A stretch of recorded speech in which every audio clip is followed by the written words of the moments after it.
young people who traverse dimensions whilst wearing sunglasses. Hello, and welcome to the Saladcast on Sunday, the 18th of July, 2021. I'm your host, Dan Train. Joining me today, Zachary Burgess. It's the first time this year I get to say, oh God, it's so hot. And Robert Kemp. Is it the first time? Yeah. It was pretty... We had a heat wave. Yeah, it was pretty hot earlier in the year. I don't think I said it. Well, no, maybe it might have been the second time then. We might have done one podcast during one of the heat waves. After some delay. Oh God, it's hot. Yeah. It has returned. Well, it is the kind of the height of summer. It makes sense. I was just watching Rob there for a minute as he, for some reason, reached towards all the volume controls that are controlling this podcast. I was about to be like, I'm not sure I like my mic flickering yellow as much as it was on the meter. And it's like, I literally just tested this. I don't need to touch it. And there's me just having this like moment where it's like, no, leave it alone, hands off. Just hold off. Fix it in post. Yeah, fix it in post. That's why I'm recording like this. How many times have we ever fixed anything in post? It's happened. I've done it. Well, I mean, rarely. A couple of times we've had to edit things out. That's happened. Yeah, that's happened. Yep. I have. I mean, I've used my new recording solution for a couple of tricks, without you guys noticing. So that's worked well. I mean, now that we actually have multi-track, we can. If necessary, if our testing has failed to actually test, we can fix volumes independently and stuff like that. Or if there's spots where there's been excessive noise in places, I've been able to cancel that out and things like that. It's somewhat useful. We're professionals after all. Somewhat. We're the exact opposite of professionals. Well, I mean... We've been doing it for like more than 10 years. I mean, does that count? Does the amount of time count at all?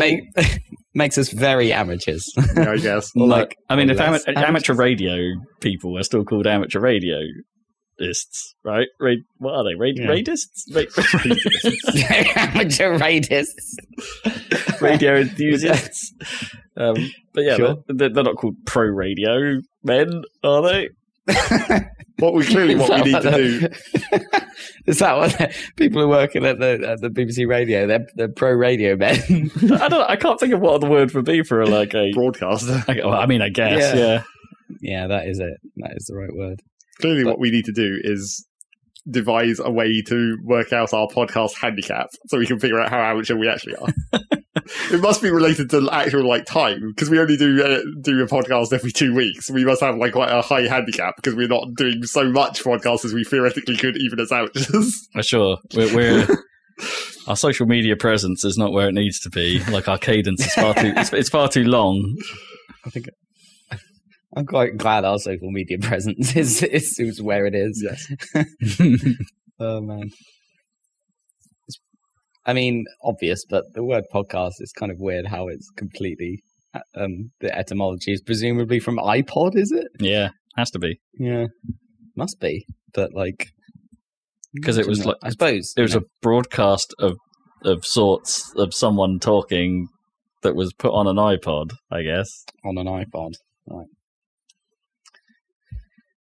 Hey, we could have been doing that. This could be the Happy Salad Zoomcast if things had gone a bit differently. Yeah, I guess or some kind of weird world where iPods that didn't become like a brand name thing that you just use like Hoover or whatever, where it'd just be it's the MP3 cast. It's what would you even call it? I don't know if iPod... Webcast, I guess, is the actual answer. Yeah. I mean, iPod was pretty ubiquitous, but I don't think it quite reached the same level as Hoover. I would say it probably did. Admittedly, the market didn't really, it wasn't a big market for MP3 players before the iPod happened, so it didn't exactly overwrite much brand recognition. But... Didn't you want a Zune? No, and no one did. Or a Rio something? The Rio had tons of I would bet if I showed... Or a creative hard drive player. I bet if I pulled out my MP3 player and showed it to anyone, someone would just say it was an iPod. It's just Maybe. Sony's were just called Walkmans. Yep, they sure were. Yeah. And Sony's were decent. Well, yes, that's why I still have it. Also because, it plays MP3s. It's an important thing. It plays straight goddamn MP3s. No bullshit file conversions going on here. Yeah, once Sony eventually learnt that. That's what people wanted. Yeah. Instead of Quite using... impressed that Apple have not only got, obviously... Do they make iPods? I guess they do. Do they?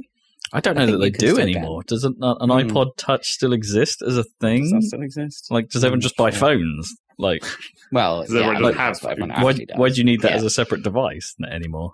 I would have thought the logical even offer it anymore. I would have thought the logical evolution would have been to go like iPod Super Nano. Oh, the Shuffle. Just make it as tiny as possible. Does the Shuffle still exist? The tiny one? Yeah.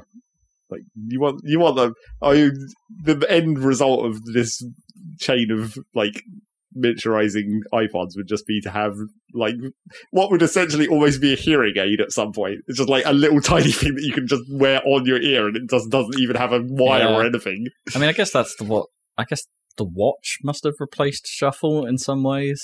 Like, they don't need to make a Shuffle because they say if you bought an Apple Watch, then that can hold MP3s. Yeah, but then the watch was like, why do you need this if you have a phone? Well, you can't use the watch without the phone, I don't think, right? I don't think the watch works without it. Well, sure. Why do you need any of the functions of the watch if you already have a phone? No, you can't use it 100% without, but don't the watches with, the Apple Watches now have like 3 and 4G, don't they, in them or whatever, so they can operate without the phone, but you need the phone to get them started, something like that. Yeah. I don't know. It's weird because you don't have iTunes on your Mac anymore as an essential. Yeah, but that's what I was going to say. Is that iTunes is gone now. They retired iTunes, which is good because I never liked iTunes. I actually loaded that up on my PC the other day because I noticed I had like old backups of my old iPhone 4 still hanging about on the drive, and it's like these are taking up quite a lot of space. Let's get rid of this. So I don't have an iPhone anymore. iPod Touch exists. I wonder what. I guess that maybe that's for kids when parents don't want to get them an actual phone or an iPad. Surely you'd get them a cheap iPad. Yeah. Does such a thing exist? Is the word cheap? Yeah, I think that's just like half the problem. It's relative. I think it's called a Galaxy Tab. iPad definitely exists. Ridiculous. Or a Fire Tab, I suppose. You get kids an Amazon Fire. Kids love Amazon Fire. Although I don't think you can still put YouTube on an Amazon Fire easily. Really? Yeah. But kids aren't meant to be watching YouTube anyway. They're meant to be watching YouTube Kids. Amazon Fires don't... It's still YouTube. I guess, yeah. Amazon Fires don't have Google Play services installed. And you kind of have to open them up so you can sideload Google Play services onto them, so then you can get hold of Google Play and then you can get hold of the YouTube app. You can still get to YouTube website through the Silk browser. I was looking for a very specific... I was doing some, I was editing some, data, essentially.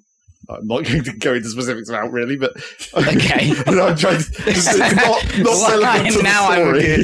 I'm intrigued. Not relevant to the story at all. But I needed to organise things in a specific way that I couldn't do in an Excel or not Excel, Open Office, what I usually use, spreadsheet, or Google Docs. And I was like, let's go onto the Google app page and see if they have something that I could use for this specific arrangement of data that I need to do. And then I was like, how do you even find out what any of this shit is? Because none of it has obvious names, and even clicking through to the individual app pages, you still have to read an entire paragraph to even realise what the hell the thing is. Yeah, it's unless you stumble upon an article that's calling out the apps that do the job you're trying to achieve, it's kind of difficult to just find things that do what you want to do. I mean, I probably should have just Googled it, but I was just like, I already have this Google account, so let's just go into their specific app page. Yeah. Not actually helpful. I guess you need a database of some description, Well, it turned out that I already... Get your old copy of Microsoft Access It turned out one of the other parts of OpenOffice that I never ran didn't think I needed to do anyway, so... Yeah, I was just okay. OpenOffice probably has a database engine, right? Yes, it does. Yeah. The only part of OpenOffice that I ever use is just the Excel equivalent. I never even use the Word equivalent. Because when was the last time I ever needed to type a document? Yeah, well, it comes up pretty rarely for me these days, but every now and then I need to. I guess it's because I'm in the business of text and text rendering. Yeah, like especially of late, Word sometimes is a nice yardstick. They'll be like, how does Word make this look? But hasn't Word always been like the worst yardstick, where it's just like all these other formats, as soon as you put them into Word, it just fucks everything up? Oh, what? Right. In terms of like raw layout, but in terms of its actual text renderer and how it deals with like just if you just throw text at it, how does it actually look? Like it's pretty decent at that. You'd hope so. Yeah, it's kind of its core thing. It's kind of been in development since when? Like mid-80s? Yeah, something like that. And I was momentarily again thinking of whether I should bother to update OpenOffice from the ancient ass version that I've never updated that I installed on this computer like 12 years ago. I assume that's still being developed. Well, apparently it might not be good to like use the modern versions because it's one of those projects that got like sold off even though it was meant to be open source and then like there was all kind of weird business dealings that happened. Right. Which is currently happening to Audacity, apparently. Yeah, I've heard that. Yeah. So keep hold of your Audacity installers, people. Again, and I've got an ancient version of that as well. Yeah. Probably, you might probably at least as old as the OpenOffice install. You might be able to. There's probably one of those project like that. There'll be like old installers available. Yeah. You could just get oldversion.com if that's still around. Yeah. Yeah, like you say, someone will fork it if they don't like it.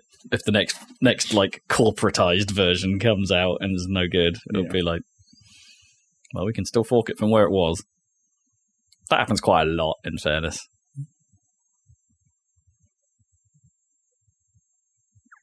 Or you end up with the plus. It'll be Audacity Plus, won't it? Like someone's like nicked it or done it differently, and it's like, well, we added the plus to it, so this is the good one. I mean, I think I already saw like there was already two versions that I saw people linking. I think one of them was called Audacity, but with just AUD. Audacity. And then there was Audio City. Oh, nice. Oh, nice. That's decent. An audacious change of name. Yeah. The Audacity. Oh, yes, that joke got made a lot. Of people being like, the audacity that this random business has to change Audacity. Yeah. I mean, it's true. Isn't it? I always find that kind of odd, though, isn't it? Like, because what is Mozilla and what is, like, Linux and, like, because they're kind of in that boat, right? They're kind of corporations, but they sort of operate on an entirely open source basis, and it's... Their foundation, right? Yeah. There's a charitable foundation, I think. Yeah, it's interesting how they even function, because presumably they have to have their own goals somewhere in order to sort of stay relevant and stay alive. I think they have. I think they have leadership and goals and budget and everything, I suppose. Yeah, it's interesting. And then you got things like, I don't know. I might be getting this wrong, but I believe like open source text shaper that we use extensively called HalfBuzz. It's like I believe Google now hires the guy that wrote that, so it's sort of a Google project now, but still fully open sourced and kind of not. So that's a weird one. But so have they hired him full time and they pay him and he works on his own project basically? Yeah, I think it might be. I'm hoping it's that. I didn't look into it that much, but he seems like a decent guy. Shout out Bedad. Or Bedad, sorry. Is he the he's the HalfBuzz guy. You make text work good. I'm reading it. Therefore it works. To infinity. Or at least halfway there. Which is still technically infinity, because how do you do that calculation? Yeah, exactly. So what's the point of going beyond infinity? You'd have to be like to a small infinity and then to a slightly larger one. Because that works. Sounds like how children talk about things, isn't it? It's like, I hate you to infinity. I hate you infinity plus one. Nah. That was Rob's impression of children. I'm not sure what the exact age of that was meant to be. I don't really have a child voice. Like, well, also like the concepts even is like that's not exactly children, but okay. I mean, it sort of is, isn't it? Like trying to up each other. Yeah, but not like, infinities. I don't think you're going to get children. Oh, I mean, yeah, I guess that specifically. I guess I'm trying to think of like what was in Endgame, isn't it? Why did I say it like that? Endgame. In Marvel Avengers Endgame, where like Tony's daughter is like, "Love you 5,000," and then like that number goes up every now and then. It's like, you got to keep incrementing it. I mean, that could just be like, what is the current largest number she knows? Yeah, possibly. Like, that could be a child angle. 5,000 is the biggest number ever. Yes. To you it is. Pretty big, to be fair. Pretty big. Not if you're measuring in something tiny, it isn't.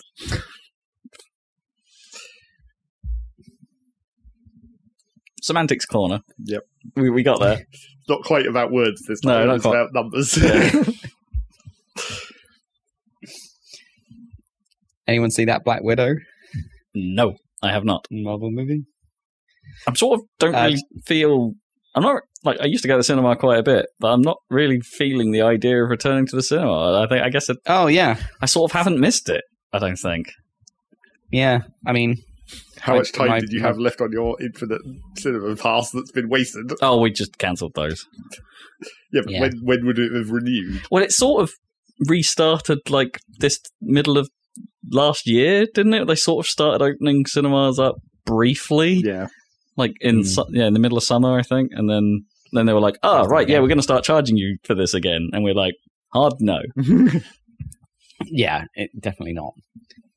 My membership for the Picture House thing got like completely like suspended or whatever, and then so I didn't have to. So it got extended or whatever. So like I'm only paying like the part that I had already paid for starts again like around now, I suppose, which is good. Yeah, nice. But no, I didn't go to the cinema, but because they offer you that alternative, right? So my brother has always seen the Marvel movie at opening weekend, I think, for all of them. Yeah, I've been like pretty close to that generally. Really? Yeah. And so, but he didn't want to go to the cinema either, so we just used my TV with the Disney Plus. Disney Plus? Which was just as expensive as going to the cinema, I think. Is it really? I haven't looked into what they like. Was it they call it Premier Access? Like what that? Yeah, I didn't cost. understand. Well, I think it's just a one-off. I couldn't understand their branding of it, but I just paid a one-off amount or whatever. But it was like buying cinema tickets, basically. No, really. So it's not like a Prime rental or something where it's like a $5. No. On top of your subscription.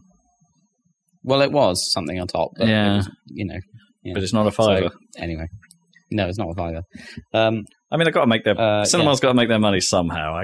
I see. Yeah, but that's not even cinemas at this point. Yeah, I mean, I get it. But you already know. Like, the money needs to come in order for them to make films of that budget and scale, right? Yeah, but that's what the subscription to Disney Plus was for, right? Yeah, I guess. But then you get all that TV as well. Yeah, I suppose. All that Marvel TV. I am going to watch I did watch WandaVision and stuff although on someone else's account. But I will check out the old Loki, I guess, see how that's going. Yeah, I'm only 2 episodes into that. It's kind of weird. It's kind of cool. Cool. Okay. Finished watching. What's it called? Falcon and the Soldier, Winter Soldier. Yeah. Before that was decent actually. It's kind of it was better than I expected it to be. Yeah. I kind of thought that would be like the conventional one, and it kind of is, right? It sort of is the whole. Yeah. It's exactly what you'd expect kind of show, but a good exactly what you expect. Yeah, some decent acting in it. It had a hilarious montage, which was always funny. Oh yeah, it did. It had a training montage. I thought, while we were on the subject of that montage, did you not think that like some of that felt a little bit weirdly out of sequence? Because there was like before they did the whole montage of him learning to throw Cap's shield, there's a sequence where him and Bucky are just casually throwing it around and bouncing it off things. And he's really good at it already. Yeah. And it's like, okay, that's a weird edit. That is a weird edit. Yeah, I definitely agree. Maybe it got shuffled around in the series order. Yeah, like maybe that conversation should have happened after the training, but then the whole point in them having that conversation was to get him to start to believe why he could do the training. But yeah. Weird. Slightly odd. Yeah. I'd say the Black Widow is probably unnecessary. I mean, everyone knows that. Oh, sure. It's like a prequel, and just to slot in to fill in some backstory, I guess, for a character that you already know what happens to. I have absolutely no problem with a film just existing just because they thought it could be kick-ass. Like, it doesn't have to add anything to the bigger picture. It doesn't have to do anything. They can just take what they've got and just be like, well, we thought this would be cool. And it's like, yeah, sure, go for it. Yeah, that's pretty much what they did. It's like, you heard what they're doing another Kingsman film. Oh, are they? But it's I believe it's called The King's Man, which is fantastic. Right, it's gotta be, yeah. And they're doing a prequel story about one of the characters. So it's like, okay, yeah, this is fine. Doesn't change anything. So how many? I enjoyed those films. There's 2 so far. I think I've only seen the first one. Oh, okay. There's 2. Right. There's was it the Secret Service and the Golden Circle? Golden Circle, or something. Yeah. They're decent. They're fun films. I just remember going to see the first one in the cinema and being like, "It's Luke Skywalker," and no one else in the cinema with me realizing. Because he was obviously in, I guess, in Britain to film Last Jedi or something. And he had the big beard and everything. Right, yeah. It's like they got him in as like the professor or something in the first Kingsman film. But yeah, those films are decent. I enjoyed them anyway. I'm not sure I like what they did at the start of Kingsman 2. That kind of is one of those, like, well, what the hell was the point in the first film then kind of moments. Right. But that's fine. If that clean slates them to do what they want to do, then that's okay. I haven't watched much in the way of films of late. Been enjoying some Clarkson's Farm. That's decent. Oh yeah, is it? I'm not a big Clarkson fan, but I'm kind of interested in the idea of the farm stuff. So it's it's Top Gear style idiocy applied to. Oh no, he actually did this. Right. Like for realsies. Yeah. And it's pretty great. And apparently Amazon haven't picked up a season 2, which is annoying a great deal of people. I think it's one of those shows that probably has great UK appeal and very little outside of that. So it's probably not doing Amazon numbers on the international market. Yeah. Although there's another Grand Tour thing coming up. Tour. Right. Is that what they wanted to make rather than? Well, I think it was. He's getting a bit. I think his grumpy farmer makes more sense than him going around the world with flash cars. And yeah, maybe. Well, he's 61 now. So he's getting on a bit. But I think there was something Nolan told me this. There's something about the deal him and James May and Hammond had with Amazon was they had to do a certain number of grand tours, and Amazon also wanted them to do a solo project, but the solo project could have been anything they wanted, right? Kind of thing. So I think Hammond ended up doing one of his engineering type shows. Oh, of course, yeah. That he already has been doing for years. James May went to Japan, which was hilarious. That was a decent show. Oh, and he did a cooking show as well. Well, that's just a spin-off of the shit he does on YouTube. Oh, is it? Yeah. James May has got quite a lot of stuff on YouTube. Oh, okay. Yeah. I didn't know that. A bit where he complains about his Tesla and stuff like that. Do you remember and this was Clarkson's. Had a show just on BBC, which was him just taking things apart really slowly. Oh, yeah. Yeah. Which was sort of a sequel to the toys stuff. Yeah. Because didn't you do the epic toys as well at one point? Where it was let's build I always remember the one where they built the longest toy train line, and it went halfway across the countryside.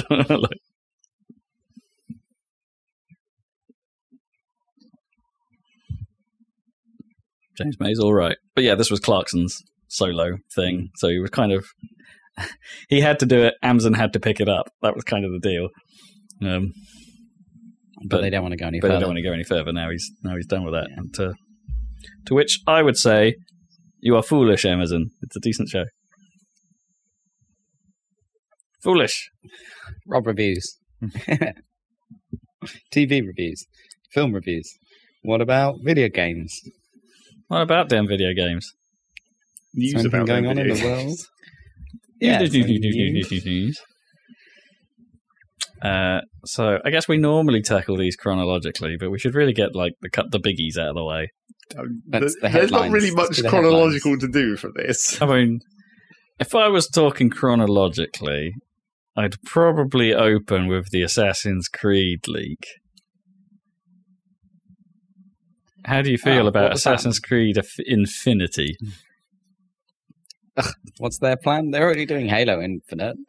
I mean, it's a leak, so take all of this with a pinch of salt, I guess. But like, it seems like they might be doing Assassin's Creed in a Destiny-style environment across multiple time frames, and it being like a live service of sorts with events and stuff. It's like, okay. A cool idea if you could actually jump between periods. You haven't really been able to do that if it's an excuse to revisit some of the older games without doing a remaster and repackaging them, then yeah, I guess that could be kind of neat. Like, but would those older games like fit with the style of the newer games, like in terms of? Well, no, I'm assuming they'd have to like rebuild it all. I don't think it would be like the older games per se, but like they'll have an excuse to like go back to Venice potentially or Florence. And that would be cool to see what that looks like with the modern stuff. Yeah, it's a way of repackaging that stuff without necessarily, just doing a remaster or like, hey, we're going back to Ezio, which I don't know. I think I might have preferred them to just we're going to do a full-on reboot and revisit these from the ground up, not a remaster, a full-on remake reboot thing. Yes, but the main thing that they need to do in a full-on remake reboot is remove all the actual future story to make it line up with their non-story. Or make it good. So I thought they were doing the first game, like Altair or whatever. Yeah, there were rumors flying around that they were going to remaster that. Right. I'm sure they'll get to it eventually. Yeah. Because you can't just make an HD version of that and put that out because that's too old, like mechanically. No, it would need some work. Yeah. Well, wouldn't you have said the same thing about Mass Effect 1, though? Really? Yeah, exactly. But they did a reasonable amount of work to it. Not that much. I mean, some, but it's not like it plays differently. I mean, like it menus, doesn't. And stuff, sure, they've changed, but not like the actual physical way that Mass Effect weirdly worked back in the day. I mean, they fixed some stuff. Like, they did slightly change the Mako physics and how it shoots. Well, sure. But the game is the game, you're right. And they rearranged some environments because they could. But they didn't, port Mass Effect 2's combat back into Mass Effect 1, essentially. No. And I think that was probably the right choice. Well, sure. But then again, how much has Assassin's Creed's combat actually changed in all of the games? Maybe it would be fine. Prior to Origins, I would probably say not at all. It is very similar throughout that series, but Origins did change it. So did Origins get rid of the classic, where each enemy waits their turn? You know what? That I can't confirm. Having not truly played it, I don't know if I could just stand there for a while and wait to push the counter button occasionally. But the game started moving away from that style of combat anyway. Even before that, it became a bit harder to just wait your turn. Although I never minded that. Honestly, I never minded it. It's not like that was most of the game. Like, the combat was... Yeah, it was mostly the traversal stuff and jumping down from above, and you didn't spend ages. It wasn't like Batman, right? Yeah, where it was all about the combat. I'll talk about that this a little bit later, actually, because it's sort of relevant to something I've been playing. But it's I find the more intricate, complex, dynamic, and potentially realistic, with big quotation marks around it, you start making your combat systems. You really do run the risk of making them less actually fun.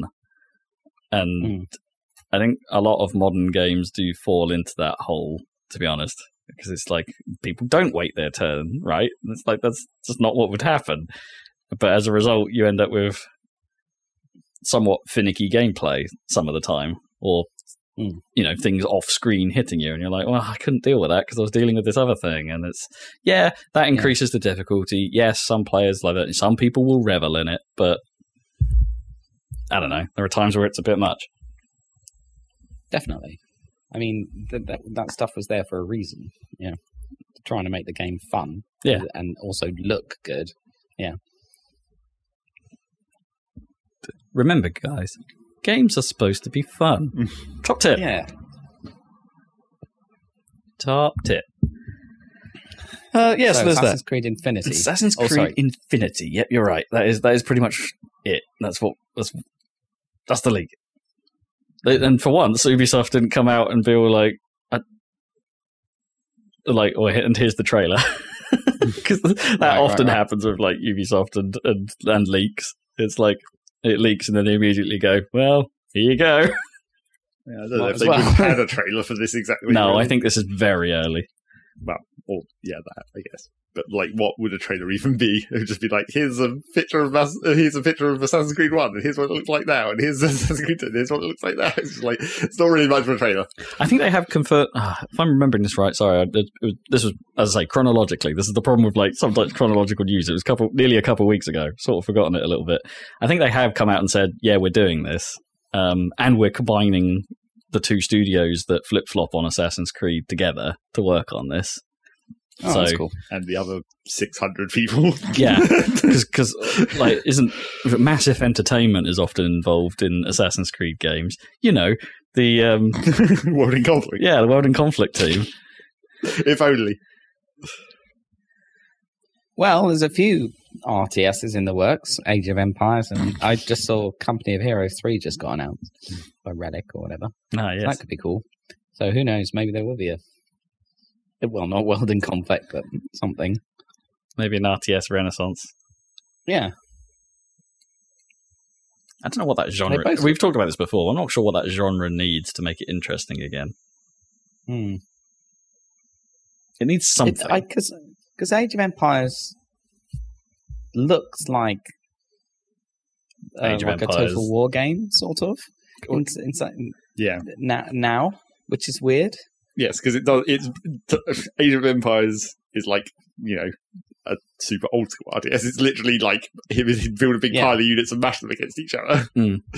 Whereas obviously Total War is like actual tactical arrangementing your units. Arrangementing, yeah, exactly. So how's this going to work? Can it keep the pace of an old school RTS and the theme of medieval warfare? But now it looks more realistic. The gameplay kind of looks more like Total War. So it's like, the updates they did to like Age of Empires 2, it already looks like you might as well be looking at a Total War game, apart from when you see the combat and it's just a big mass of shit. It's just a mass, yeah. I mean, maybe that's what it'll be like. They didn't go that far with 2, right? They took the original game and just 4K'd it up and gave it a new coat of paint and. But this is a lot of new game they're making, right? But from what we've seen of the new Age of Empires, it does still look like the same kind of combat. Well, yeah, I'm not sure. I don't know if I've seen, or they've been going out of their way to not really show, I guess, actual gameplay footage of it. Like every trailer they run seems like the most recent one in particular. I mean, you can, or is a cinematic that's in the game. I think was how they described it before, and it's like, well, I don't know if that's in the engine or not. It's like this is just them being historical. I mean, there are a few moments in that recent trailer where you can clearly see, like, unit pathfinding, where it's just like, oh, look at these guys jiggle around these obstacles, that kind of thing. It's like, yeah, that still looks like an RTS on some level.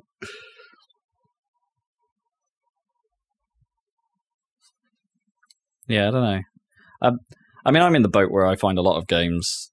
I think I find the idea of a game where I might have to, if I get it wrong, I then have to do something for an extraordinarily long time to get back to that position, like quite off-putting, right? That's just where I am with life these days. It's like I don't want to rinse and repeat all that much. Like unless it's a really quick fail, try again, fail, try again. That's my kind of loop. But like, that's just not going to happen in an RTS. So they need a fun factor somehow. So I care less about that. It would be like, try again. Hell yeah, I'm trying again. I want that.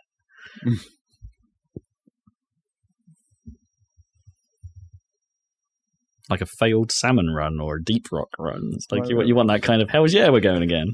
I mean, that was what World in Conflict solved, right? Because there was no base building, so you didn't have a huge pile of like waiting around for half an hour before you actually get to the fight. And the missions weren't ridiculously long. They were like, solve this problem, go. And then do whatever Baron was meant to do. That's basically every mission in that game.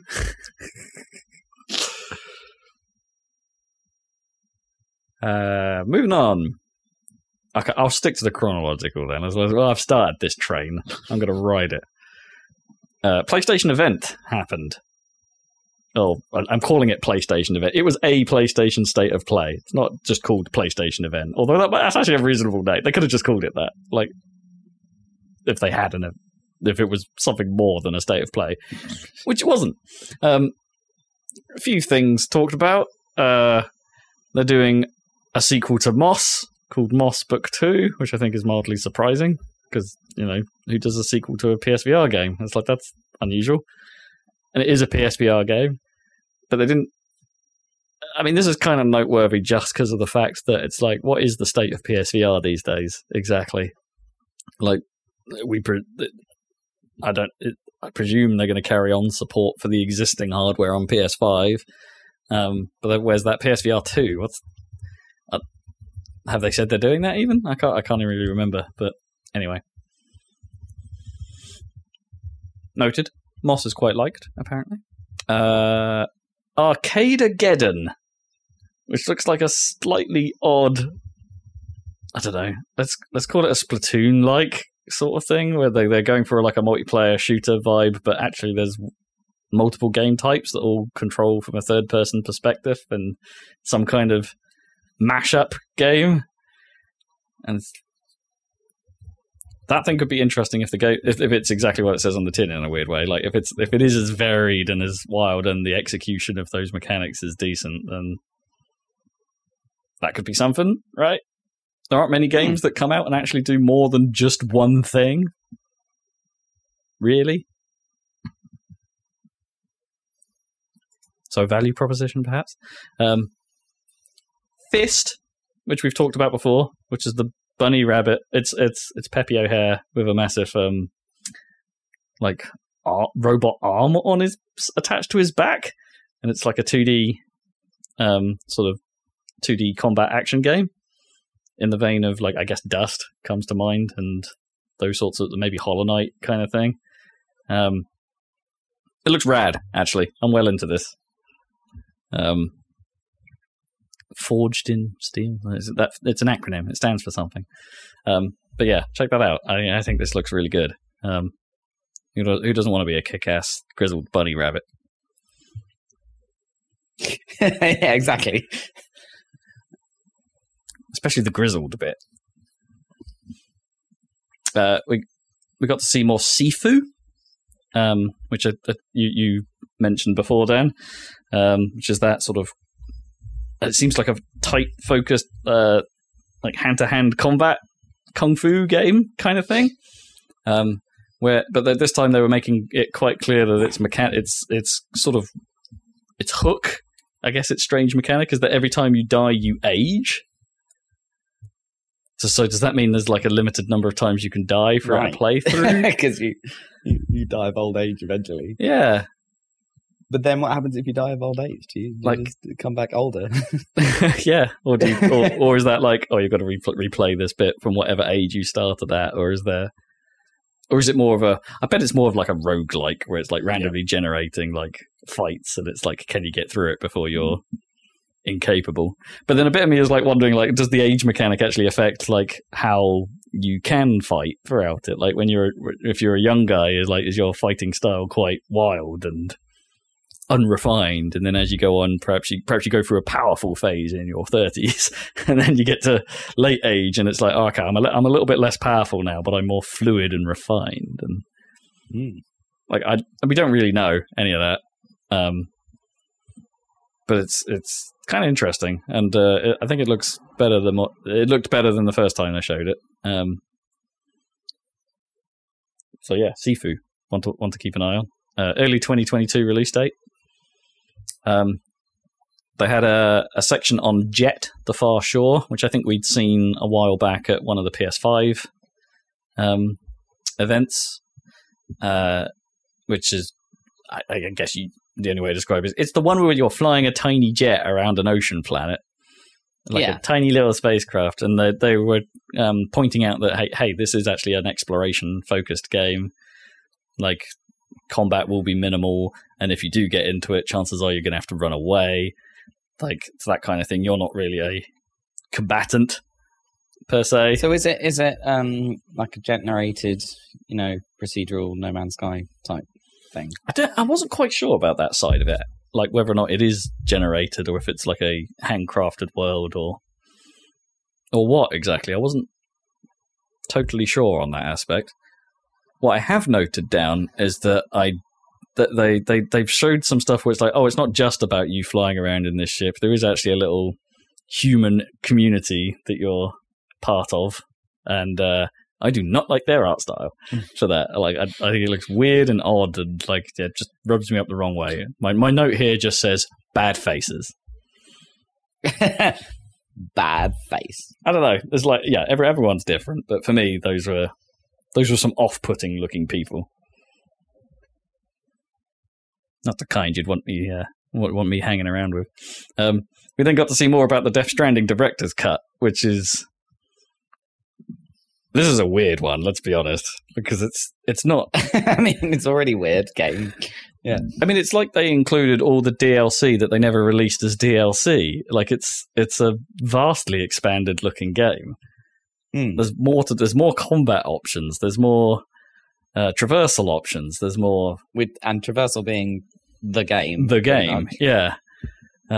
There's more story elements. There's a Metal Gear sneaking box. There's... Right. Got to put that in there. Yeah, it's like it's... Can you Fulton things? I don't think so. Back to Mother Base. It's like... Well, I don't think there's much in the way of like aircraft at all in Death Stranding. Like, I guess that would be a super dangerous thing in that world. Yeah. But it's like, yeah, it's more than just a re-release. There's a lot more going on in this one, and it's like to the point where it's like, well, is this the game you had originally intended to make, or have you just rolled with it? It's probably. I mean, here's the thing. It's like I wonder if it actually makes the story bearable. My money's on no. Like, it's probably still weird and slightly too weird for its own good. But it is fascinating just how much they're putting into it. Probably annoying for those that already played through the game and actually liked it, because now it's like, I've got to buy it all over again. Do you have to buy it all over again? I believe so, yeah, because it's like, I think this is the PS5 version. I see, yeah. So I don't think you're getting a free upgrade if you've already got a PS4 version. Or a PC version, for that matter. I don't know if they've said anything about what's happening with the PC version of Death Stranding, or whether any of this is being rolled over into that.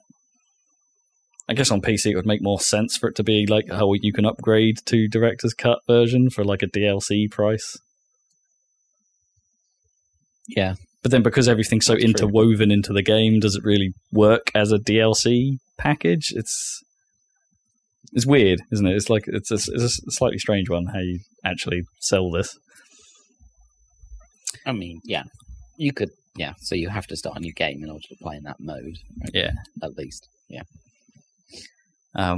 Yeah. So there's that, and then we got an even longer look at Deathloop, and it's I kind of agree with the sentiment I've seen around the internet, and it's like every time we see Deathloop, I kind of feel like we see the same thing about the game, just a touch longer than we did before, and it's that's kind of the game itself, isn't it? Yeah, because you go in a loop, right? Yeah, and I think perhaps it's a bit much now, I guess. It's like if you're not willing to tell us more about it, then stop telling us about it, because you're not really adding to the narrative here. I think I probably like the look of it more this time around than ever before, probably. But maybe I wasn't quite getting the concept before. But it's an island, right? It's a bit like The Prisoner or something. Like, keep resetting. You're on a weird island where the game is effectively for the guests to kill you, I think. But yeah, you start fighting back as you do. Yeah. But ultimately, you need to kill all the targets in one day or something. But obviously, you can't do that to start off with. And so it sounds like you kind of have to learn and equip yourself to the point where you can speedrun it, basically. Sort of. You do. They have confirmed that there's a sort of shortcut mechanic. So once you've achieved something once, it becomes the route to doing it again becomes quicker. Yeah. Or there are ways in which that can be. There are ways in which you can do it faster as the game goes on. So there is a sort of progression there, which is good because. Maybe it's kind of Zelda, Metroid, or whatever, or Castlevania, like in that you gain an ability by getting there that you keep, and then that lets you jump to the end of it. Yeah, sort of perhaps like a hook shot. yeah, I guess like roguelite-y mechanics, because they did show off that you had a sort of blink power. In this. Very Arcane Studios kind of thing. Right. But yeah, I don't know. I think I was more sold on Deathloop when I knew less about it, like when it was first announced and its style kind of was the lead. It's like the more I see of it, the more I think like this is actually going to be one of those games that winds me up, isn't it? Because I'm going to be near the end to a success, and then I'm going to fail miserably, and then I'm going to have to be like, I've got to do that whole thing again. Yeah, that's quite irritating. So yeah, I'm no longer convinced that Deathloop is a game for me. But good luck to you. I don't wish you any ill will. Just you don't look like you're for me anymore. Shame. That was the big one, right? That was the big one. They spent like 10, 20 minutes, like a pretty lengthy period of time just on this run through. Yeah. And that was it. That was this state of play. I wouldn't say, no real revelations, just sort of, apart from maybe director's cut and what's going on with that. You just sort of updates here and there, really. There was more stuff there, but I skipped those. Not very interesting to us. So let's talk about the biggest news. We've got 2 new Nintendo Switches coming. Yeah.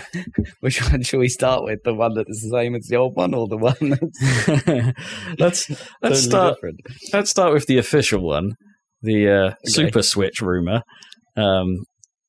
That's not really. It's the non-Switch Pro rumor. The non-Switch Pro. It turns out we weren't talking about a Switch Pro at all. Nope. So, leading into the announcement, the rumors were that there was a new Switch model coming this year. It would have a 7-inch OLED screen, improved performance, possible 4K docks, docking ability with upscaling, yada yada yada. Kind of, yay! This will be that half-gen update that we expect from a Nintendo handheld. Only one of those things was true, and that is the 7-inch OLED screen. The screen. The rest of that was kind of nonsense.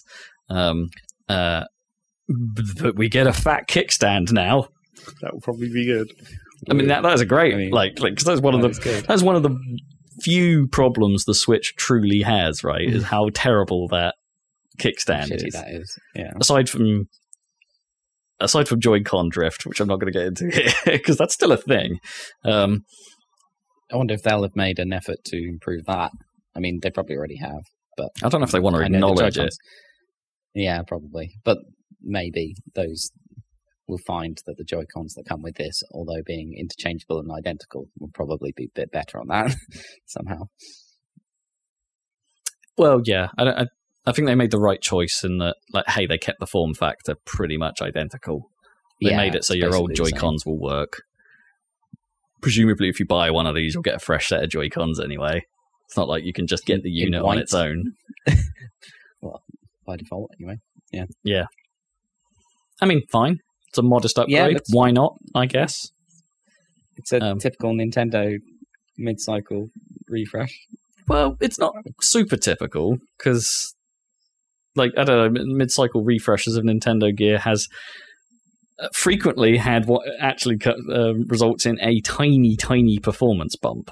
Like, if you want to talk about new 3DS, there was actually a tiny performance bump there, as well as new features. It's more like the DS Lite. Yeah, DS Lite is the closest, but then we've already had Switch Lite for that. Well, no, that's more like the 2DS. Yeah, I suppose you're right. True.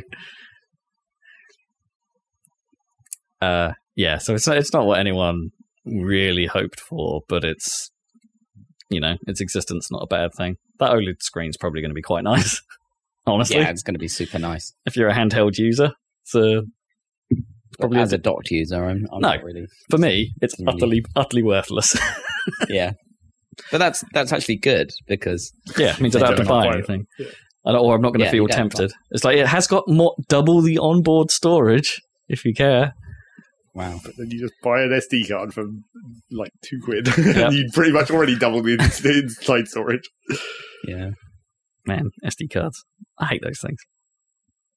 They're so unreliable when you put them under real load. Real load. I mean industrial loads. So that's the Nintendo side, the official Nintendo side of the Switch news. But what if I was to tell you that Valve, purveyors of games on PC and failed hardware, are putting out a Nintendo Switch of their own? Now, there were rumors leading up to this about a month or so ago that they were making a Switch-like contraption that was possibly about the same size, if not a little wider, with a pretty decent powerhouse in there that could be docked and used a bit like a PC. All of this was rumoured, and it was called the Steam Pal. And as it turned out, all of that was true, aside from the name. Because it's really the Steam Boy. The Steam Boy. No, it's the Steam Deck. Oh, sorry.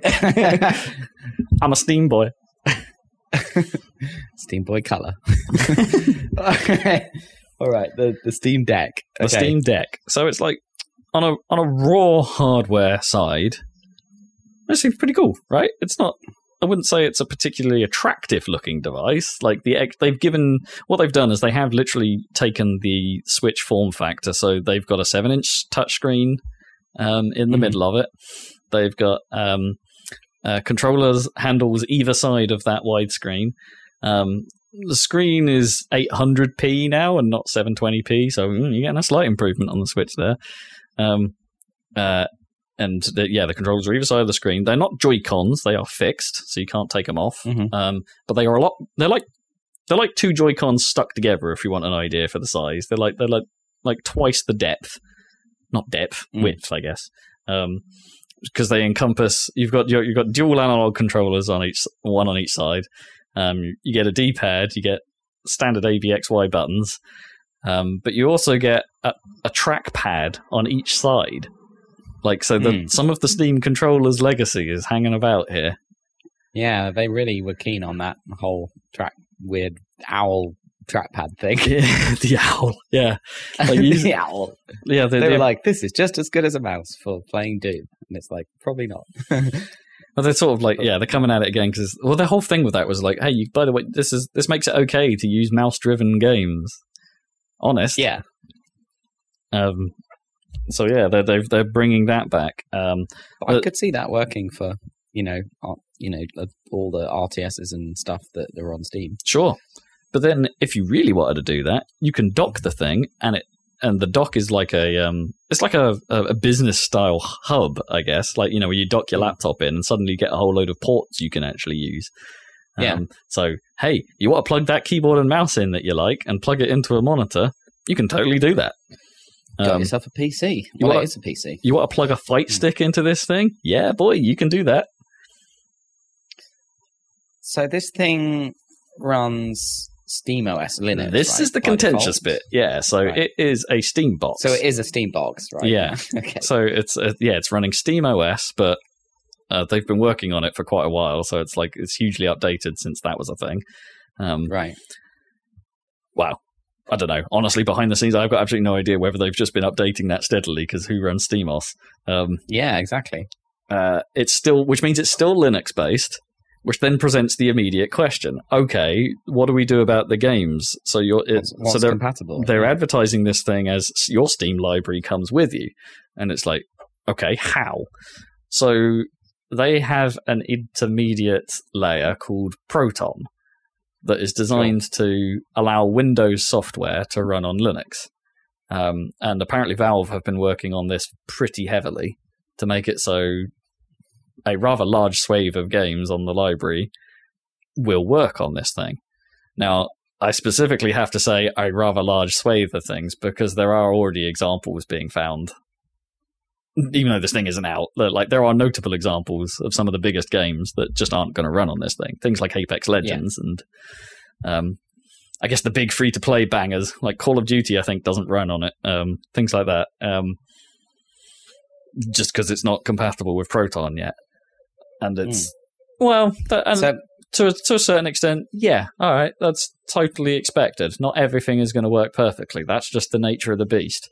But then you're sort of on risky ground, right? Like, if you're buying into this right now, and they are taking pre-orders, because of course they are, available between Q1 and Q3 2022, depending on which version you buy. If you buy the cheap version, you'll get it this year. If you want the expanded beta versions, and it sounds like you should probably go for the mid-tier and upwards, because they get faster hard drives, NVMe drives in them.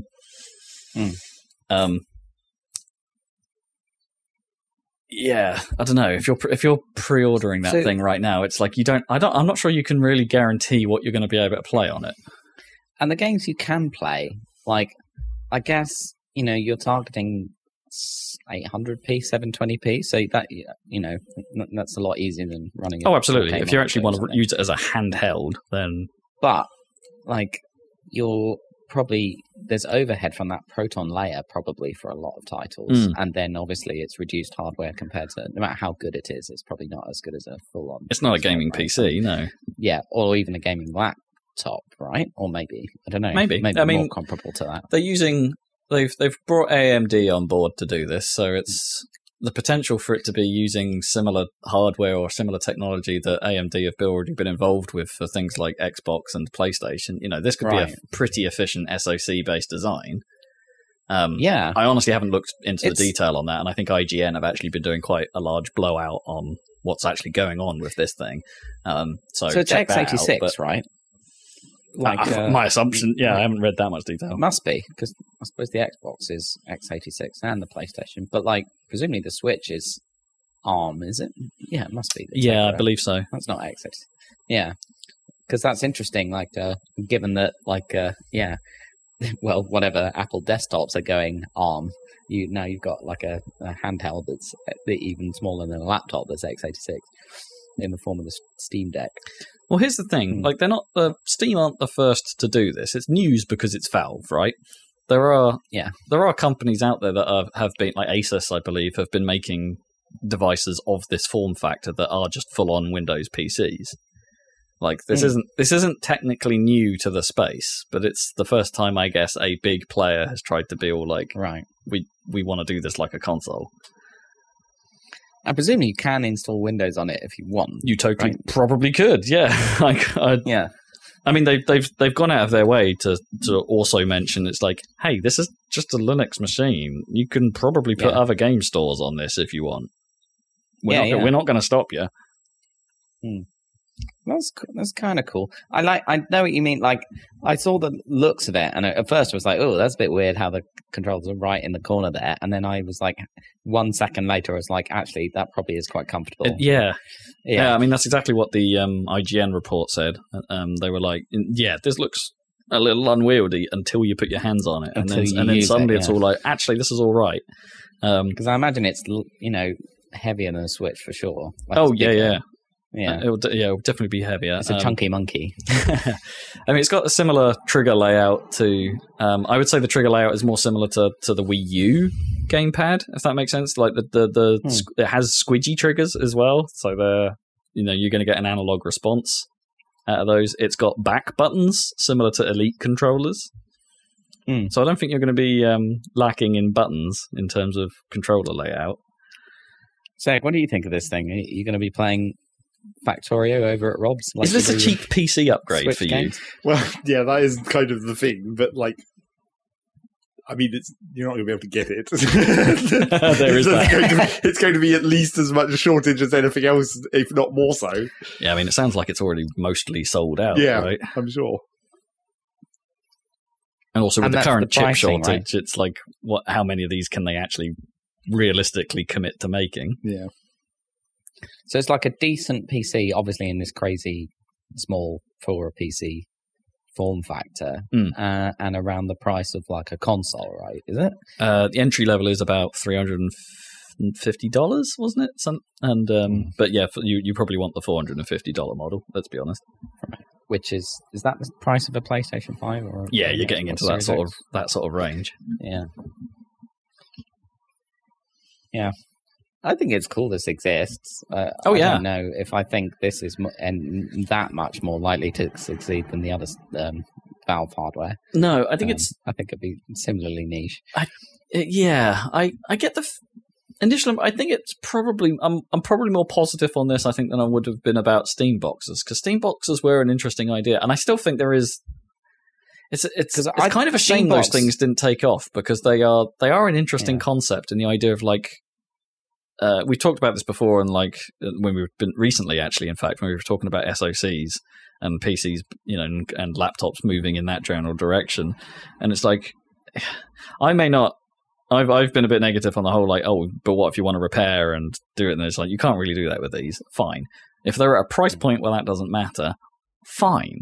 Like Max, I'm not at that price point where that doesn't matter to me. But yeah, that's a different question. If they can start making like PC-esque machines at a cheaper price point that have all the advantages of SoC style hardware, wouldn't that be easier for most consumers than building a ridiculous PC rig? Like and potentially better, because that's where better technology is going. It's like I'm sort of coming around to bits of this, is what I'm trying to say. Yeah. Because we've talked about it before, just for non-gaming stuff, it seems like probably the laptops that most of the world uses are heading that way, with maybe Apple leading the way there, but I'm sure Microsoft won't be that far behind with the SoC-based, cheap, fast, efficient laptops. But that's not unrelated to the kind of PC gaming master race situation. No, so I think you buy one of the reasons you buy a desktop is for the power and for the ability to repair it. If you're not interested in that, you can buy a gaming laptop now, for about the same money. If you don't really care, so fine, go do that. And it's like, well, okay, if they want to make a consoleized PC market that uses that tech, that's probably the home for it. That sort of makes sense now. Oh, yeah. Imagine, and then you start thinking, well, I don't know what to say. I was like, you can't combine this with Game Pass because it's Microsoft. I mean, but you could if a box like that ran Windows, then you'd be all right. Yeah, but and then I thought, well, would Microsoft make that? And I'm like, no, they wouldn't make a mobile Xbox, and if they did, it would be a mobile Xbox, not a PC. Yeah, well, Microsoft time and time again have said they're just not interested in that space. That's not. Yeah. That's not what they're set out to do. And fair enough. They're not set out to do that in that space, because they're more interested in xCloud. And actually, that's probably what they would do. I would not be surprised if they tried to put an xCloud app on Steamdeck. Steamdeck. I mean, they could, right? Why wouldn't they? In a weird way, it's like trying to play it like on the tube. Or why is this that much different for me trying to use my Samsung Galaxy phone with a controller attached to play Bloodstained or something? Like, this is like, it's not that removed, really. No, I mean, the power in the Steam Deck is way overkill for doing that, presumably. Yeah, I mean, Steam have also said hey, by the way, don't forget about Steam Remote Play, and Right. like you can use this as a remote play device for the games that won't run. Yeah. It's Well, like that makes sense. just remote to your PC, which means you've got to have a PC, which kind of, I'm not sure it's aimed at that market necessarily, but Yeah, I suppose. Interesting. It is We shall interesting. follow like, with great interest. yeah, jury's out on whether it will be a success or not, but it is decidedly interesting. It's definitely, even if it's well thought out hardware and comfortable and works and everything, it definitely looks weird.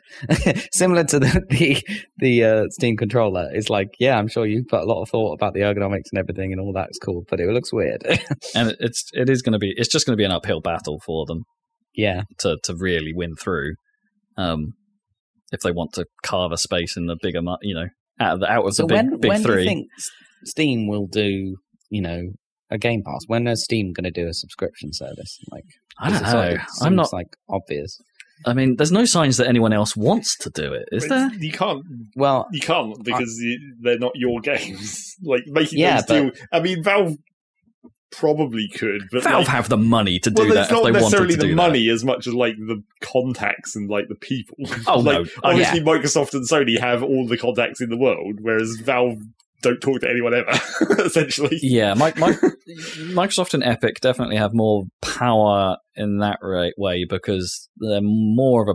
But Valve don't really publish, right? No.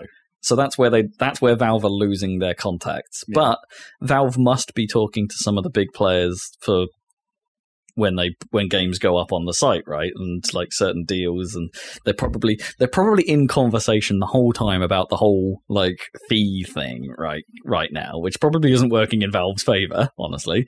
But I imagine there must be a reasonable amount of communication. It would be mad for Valve not to have the contacts as big as they are. I'm not saying I saw. I'm not saying that's not what's happened. It could very well be that, but it would be mad. Sorry, carry on, Deb. Was that someone that might be entering the fray on the whole thing is Netflix, right? Expected to expand into video games. I mean, Yeah. how? No extra charge. Yeah, well, that's the question.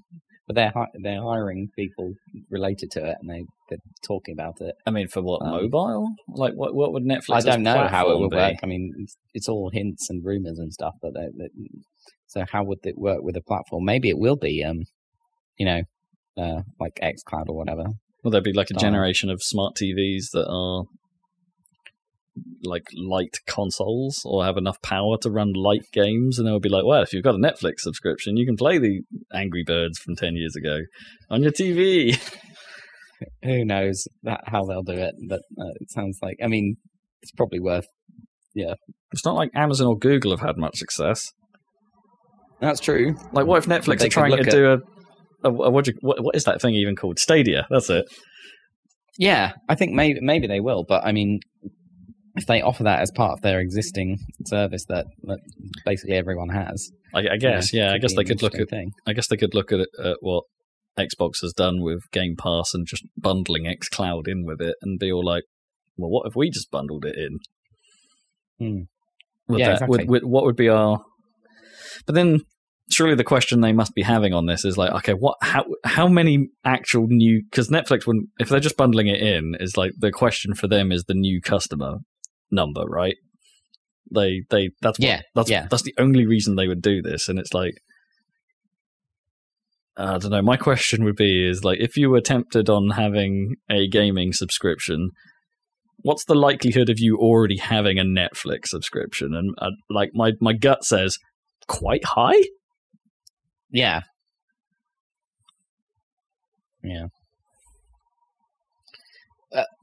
I don't know what they're going to do, but sounds like they might do something. I mean, I'm not a marketing and demographics guy, honestly, obviously, but like it's just I don't know. My gut says it's like maybe that's not going to be as successful as you think. I suppose they've been fairly cautious with it because they haven't, like you say, they haven't gone madly in like Amazon and even Google. You'd think Google would be, would have, a fairly good chance of success, and it hasn't gone that well, has it? It's gone terribly. Yeah, that's what I mean. They picked the worst business model for that service because it wasn't a subscription, right? Well, there was a subscription, but that was just granted you 4K and a games with gold style drip feed of it was the wrong model of things. It's like, whereas no, they should have launched it as a cloud gaming services should just be launched as subscription models, and because not many other models make sense. Because Nvidia's the one exception to that rule. Like they are, well, maybe they're the exception that makes the rule. I don't know however that phrase ever works.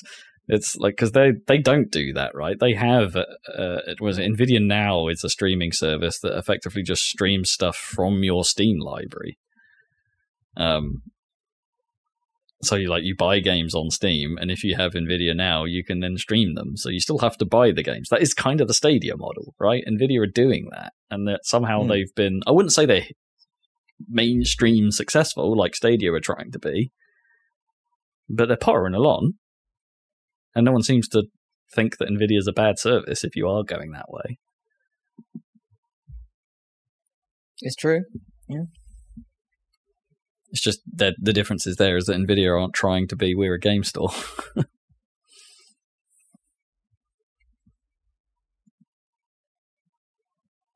It's a weird space.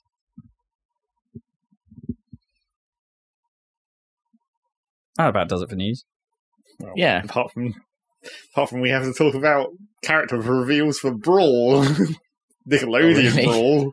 Oh god, yeah. Nickelodeon Brawl. Yeah. Is that what it's called? Well, they literally there's call other it Brawl. words in the title, but Brawl is the main one. Is it Nick All-Star right. Brawl? Yeah, I think so. Yeah.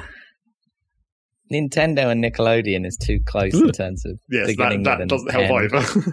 And yeah, But it almost makes you wonder, like, Brawl is just the word, isn't it, now, for this sort of game? well, yeah, I guess. But surely the people making this must be aware that Brawl is the bad Smash Brothers. But then again, they probably would have pissed more people off if they'd called it, like, Melee. Isn't Melee, Brawl the one that's had... Melee. I was about to say, isn't Brawl the one that's had the most unofficial patchwork for emulators? Yeah, but that's not helping. I mean, I guess probably... There's like they call it the M edition or something? Yeah, Project M. But that was done in the other... Like, all the versions, I think, have a Project M, essentially. Okay. At this point. Just the Brawl one was probably the most famous for being the only really viable version of Brawl for competitive purposes. Yeah, all right. But yeah, they're putting this out. And interestingly, well, it's the devs of Slap City, which is one of the other Smash Brothers riff-offs. Slap City. I don't know that one. Yeah, it's probably the least famous of the recent Smash Brother takes, like Rebels of Ether or whatever. Or Brawl Stars. Brawl Stars, yeah. But people seem to think Slap City was pretty decent, and something Valhalla, Legends of Valhalla. Brawlhalla, that's it. Yes, that's the Ubisoft one, right? Yeah. We get weird characters in that as well. Shovel Knight. Yep. Got to get your Shovel Knight somewhere. But so it's a semi-good fighting game dev, and apparently it's already got better netcode than Smash because it has netcode. Yeah, it has rollback. Oh my god! so it might actually be online viable. But then Nickelodeon characters, they've got some ridiculous ones already. Patrick. Well, I mean, that's not ridiculous. It's basically all of all the SpongeBob characters. That was guaranteed. Oh wait, so there is SpongeBob, there is Patrick. Have we got Squidward? We haven't had Squidward yet. We've got Sandy. I hope he has a skin where he's handsome Squidward. We haven't had Squidward or Mr. Krabs. Oh man, Mr. Krabs! It's only Sandy and Patrick and SpongeBob. You gotta have Mr. Krabs. Maybe. But then the DLC. The other DLC Mr. Krabs. Well, I mean, they haven't revealed all the characters yet, yeah, clearly. But the rest of the characters is pretty ridiculous in itself. And the few that aren't revealed specifically in the trailer, but are sort of silhouetted on the not final box art. Please tell me Hey Arnold's in it. Helga. Oh, okay. Which makes sense if you're going to make a fighting game character. Yeah, right, Hey Arnold. I guess. Yeah. I would have much rather, as long as she picks up Arnold and throws him like a football. Or it's like some kind of final smash. Arnold's like a projectile attack. Yeah. So that's already pretty weird. But then, I mean, the thing about... I'm amazed they included her, honestly. This is the thing. It's like, surely that predates, like, any kind of the real... I mean, is there a modern Nickelodeon zeitgeist? Like... Well, that's the thing about when I was watching some videos of people talking about this, where it's just like they're looking at the list of Nickelodeon shows, and they're like, I know up to like here, which is 13 out of 57. Wow. Okay. It's like, right. Yeah, there's quite a lot of Nickelodeon stuff after we were paying attention for sure. Ren and or Stimpy. They're only silhouette on the box art theory at the moment, like Cora, but Powdered Toast Man. Oh my god! Revealed. Oh my god! Shit, yeah. Yeah. Is this game going to be rad? I don't know if it's going to be rad. Like, when they show the fighting in very brief cuts, you can sort of feel the, like, janky Smash Brothers esqueness of it. Is that just because we're too used to Smash? Yeah, though? I mean, it probably is going to be fine, as all these other Smash clones have been. I really should play one.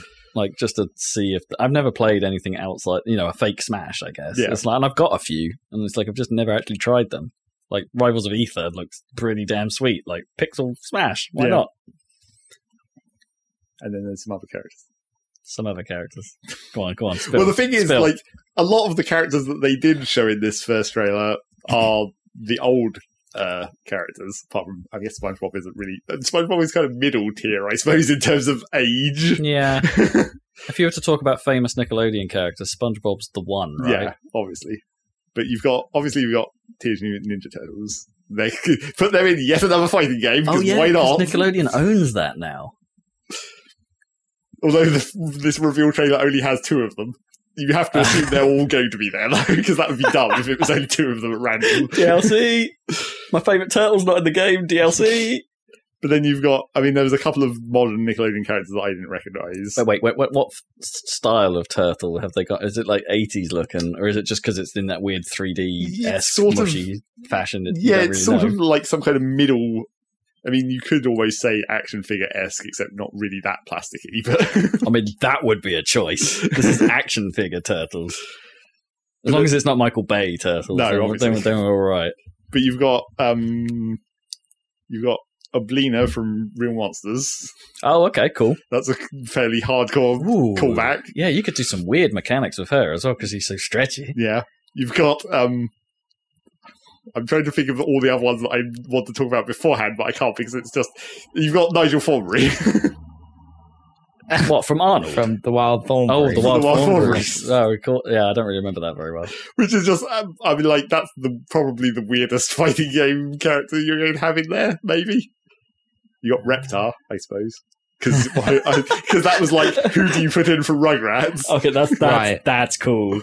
I mean, you'd probably throw in Angelica, right? I guess. But that's kind of like rebooting Rugrats. Yeah, I think so. Like the cartoon. They could throw in old Tommy, right? Because they did the Rugrats. Yeah, but you can't do like weird. Yeah, you can. Well, I suppose you can. This is exactly the place for that. Yeah, but you want the original characters. It's just like Smash Bros. You want the true form of these original characters.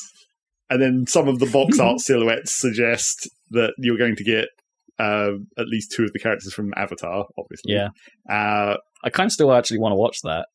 Sure. It looks pretty decent. Like we said, Ren and Stimpy seem to be in the silhouette. I mean, if they're not there, that is a travesty. Well, but Powdered Toast Man, though, kind of makes up for it. For being hella obscure. That's going to make me laugh. 2 Stupid Dogs. Oh, no, that's Cartoon Network. Yeah, that is Cartoon Network. The other one... Angry Beavers? Angry Beavers, yes! The other one that seems to be in the silhouette is Cat Dog. Yes! All right, Cat Dog. Oh, I hope Cat Dog's properly weird. It would have to be. You want that to be like some kind of... Rocco's Modern Life. Well, yeah, that is the question. Heifer, obviously.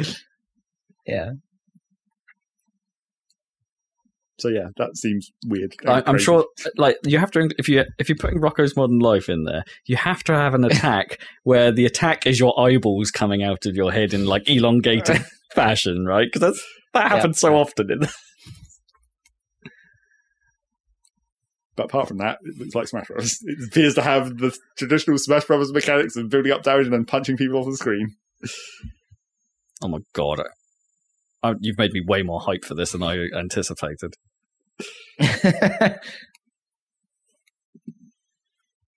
I was like passing this off as vaguely non-news, and then the more we've talked about it, it's just like, oh god, actually, this could be amazing. Well, it's because it has this, or at least in this first trailer, this particular focus towards old Nickelodeon, like the bits that we actually know. Yeah, probably. Which I mean, I'm sure that's actually what the devs want as well. Man, I'm sure they're old enough to know about the old Nickelodeon more than the modern Nickelodeon. I know they won't do this, but like in the spirit of these games being crossover games generally, like if they did open up to Cartoon Network, how amazing could this thing be? Like the Powerpuff Girls turn up, Johnny Bravo turns up, Samurai Jack just thrown in. Damn, that would be a video game. And they're not restricted by the no anime rules. I mean, like no, they're very much not. Literally the opposite.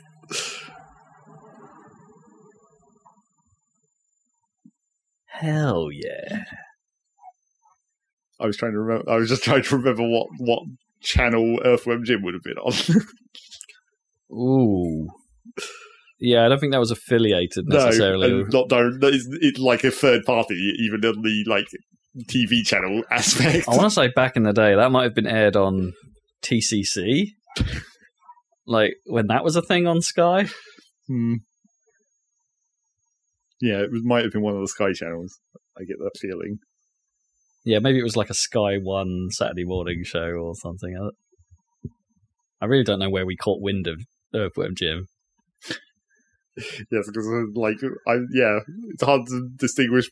I mean, but then that's a video game crossover. Well, yeah, no, but I'm saying he also has a cartoon, which in the inverse of the Smash Brothers lore of you're not having anime characters because they don't have a video game. Now you've got the Earthworm Jim works both ways. He can go into Smash or the cartoon fighter. I guess. He's a heinous missed opportunity in Smash. Yep. If they're only announcing one more character, it's not going to be him. No.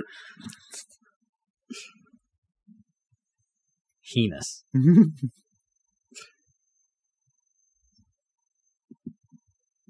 Get hype for Angry Beavers. Hey, doggy, doggy, doggy. Hey, doggy, doggy, doggy. Big hug. I used to love that show. I mean, he was, what was his name? Norbert and... Norbert and Dagbert. Dagbert? I don't remember. It was just Daggy. Norbert was clearly a stoner, wasn't he? And he would have been the beaver that Primus sing about. Probably. Right, that's the news. Yep. It's time for What Have You Been Playing? Starting with Zach. Well, not much new, that's for sure. Like, nothing new, in fact.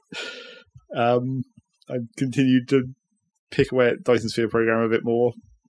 But, really? But it's really at the point of just like, now I'm fully in just scaling, where it's just like, you scale up one bit of your base and it's like, okay, well, that makes this much per second, but this other part that I also need doesn't make this much per second, so now I have to go back and upgrade that, and you just constantly keep going back and forth and just keep upgrading them until you fill an entire planet with just making one thing.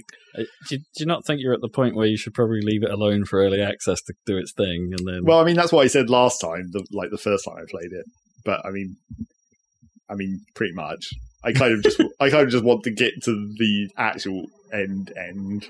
Because I'm still like a couple of technologies short of finishing the tech tree, and I've only built part of the Dyson Sphere. Sounds like the start of an insult, does it? I'm a couple of technologies short of the tech tree. Yeah, pretty much. But yeah, there's not really any new content as such. It's just a matter of this time I've been more efficient again, obviously, and better organized. Although the galaxy, I guess, that I made this save in is like much less advantageous in terms of like layout and planets and random generation, essentially. Trying to give yourself a challenge. Well, kind of. I mean, the challenge that I've always done since the first time I played is just set the resource density down to 0.5 because the resource, it's like that, and that even that turning it all the way down to 0.5, which is the lowest setting, still only really makes a difference on your starter planet. Like as soon as you get even within the same solar system to one of the other planets, you're just like, well, this is never going to run out for as long as I'm probably going to be in this star system. It's really only a matter of the first planet, which is a shame because I feel like you could turn down it quite a lot more than 0.5 and it would still be totally viable. Or at least it would have to... I mean, like maybe the scaling needs to drop off less slowly because like the first planet is quite low on resources, so you're like, I have to be kind of careful about just wasting resources. Not that you can really waste resources in that game exactly, but then once as soon as you get out off that planet to one of the neighboring planets in the solar system, those are relatively rich, but then like as soon as you get out of the star system into the neighboring star systems, those are practically back to just normal like rich. Well, not really normal richness, it's still 0.5, but it's still so much that you're never really going to run out much unless you build an entire planet factory, which at a certain point you're going to do, but probably only in one of these 64 goddamn stars that you have access to. So theoretically 0.5 resources is not really that much of a problem because you can still be choosy. Yeah, I mean that's what the main thing that this like random generation was less good for was tidally locked planets, because that's getting a tidally locked planet just makes the sort of transition between normal power and Dyson Sphere so much easier, because you just build a bunch of solar panels on the sun-facing side of that planet. Sure, yeah. And then you never have to worry about, power fluctuation or dealing with batteries or whatever. And then you can basically cover an entire hemisphere of that planet in solar panels and get a ridiculous amount of power, particularly because often the tidally locked planets are close to stars that are like bigger or more powerful. So often you get the bonus to solar panel output as well. So it can be like 150% solar power effectiveness on top of it being continuous. But then also having a tidally locked planet helps when you get to like launching the solar sails, because then your railguns always have line of sight because they're not on a planet that rotates. So that helps on that front. So really just finding a tidally locked planet in like near a nice star and in the vicinity of as many of the other resources as you can find is what you want. But quite often the tidally locked planets are just like one planet in the entire star system. That's like the only one, so you don't get much resources. In this case, it actually has like 4 planets in the system, but they all only have generic resources, none of the special stuff. So basically I've had to expand out to the adjacent star systems to get any of the actual... Well, actually, it's mainly like the hydrogen, because it doesn't have a gas giant in this system, so I'm having to import all the hydrogen from a neighbouring gas giant system, which makes it slightly less convenient, but still not that inconvenient. Not inconvenient enough.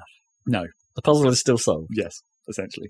And the only thing that's really changed since I last played, there's one new building, but it's completely irrelevant, because it's like an upgraded smelter where it's like, it's 2 times speed instead of 1 time speed, but the amount of resources it takes to make, it's just like, why would you waste that many resources making this smelter to upgrade from 1 to 2? I would just build 2. Yeah, and it's not like you're really limited by space, really, because you've got so many goddamn planets that you can build on. And if you wanted to, you could just cover an entire planet in only smelting, and that would probably be more smelters than you'd ever need. Much more smelters. Yeah. So that's a kind of pointless building. But then the only other thing that's really updated is something that I'm not sure if it's ever going to evolve into something important, because it's like meta level, where they've added the Milky Way map, where basically it uploads, it's sort of like a scoring system almost. It uploads the data about your overall power output from Dyson spheres and just puts it into like a galaxy map that shows everyone, and it shows you like the seed. So you can look up someone's seed and see how much power they're making off that seed. I see, interesting. But it doesn't do anything, of course. It's just like this fancy visualization of fancy way of representing it. Yeah. Well, that's kind of neat. Yeah, I don't know if that'll evolve into anything at some point, but yeah. it's an interesting thing to just look at that map and look at like the really bright spots where the most power is and see what's been going on. Where it's like, oh, this is some weird like Chinese server essentially where there's like 30 different people all on the same seed, so they've obviously got 30 times as much output as anyone playing by themselves would. Right, yeah. But it's just this big list of Chinese names. I know how to farm. Yeah. There's some other ones that are like not Chinese. But yes, I'm on seed number 17 because I was like, well, you just start with one, obviously, but then like, let's go up the numbers until there's not anyone playing these. But although apparently no one plays on 0.5 resource difficulty anyway, so I could have probably played You're in a galaxy of your own. maybe. Because it does sort it by resource density as well. I see. Like the seed number actually includes resource density and how many stars are in the cluster, as well as the actual randomization. Before you get to the number. Yeah. So yeah, I've only made a 1 gigawatt Dyson Sphere so far. Gigawatt. I think my biggest one from my previous save was like 8-ish, maybe. Those numbers seem low for like. Yeah. Well, yes, it is. It's extremely low for how much Dyson Sphere stuff should put out. Yeah. But I guess most people understand a gigawatt as opposed to having to learn that. Well, also because it wouldn't make any sense. Gigawatt. It wouldn't make any sense for the gameplay because as soon as you launched any amount of Dyson Sphere stuff, you'd never need power ever again, no matter how much you expanded your factory. So they needed to balance it to like the actual power usage of the normal factory buildings.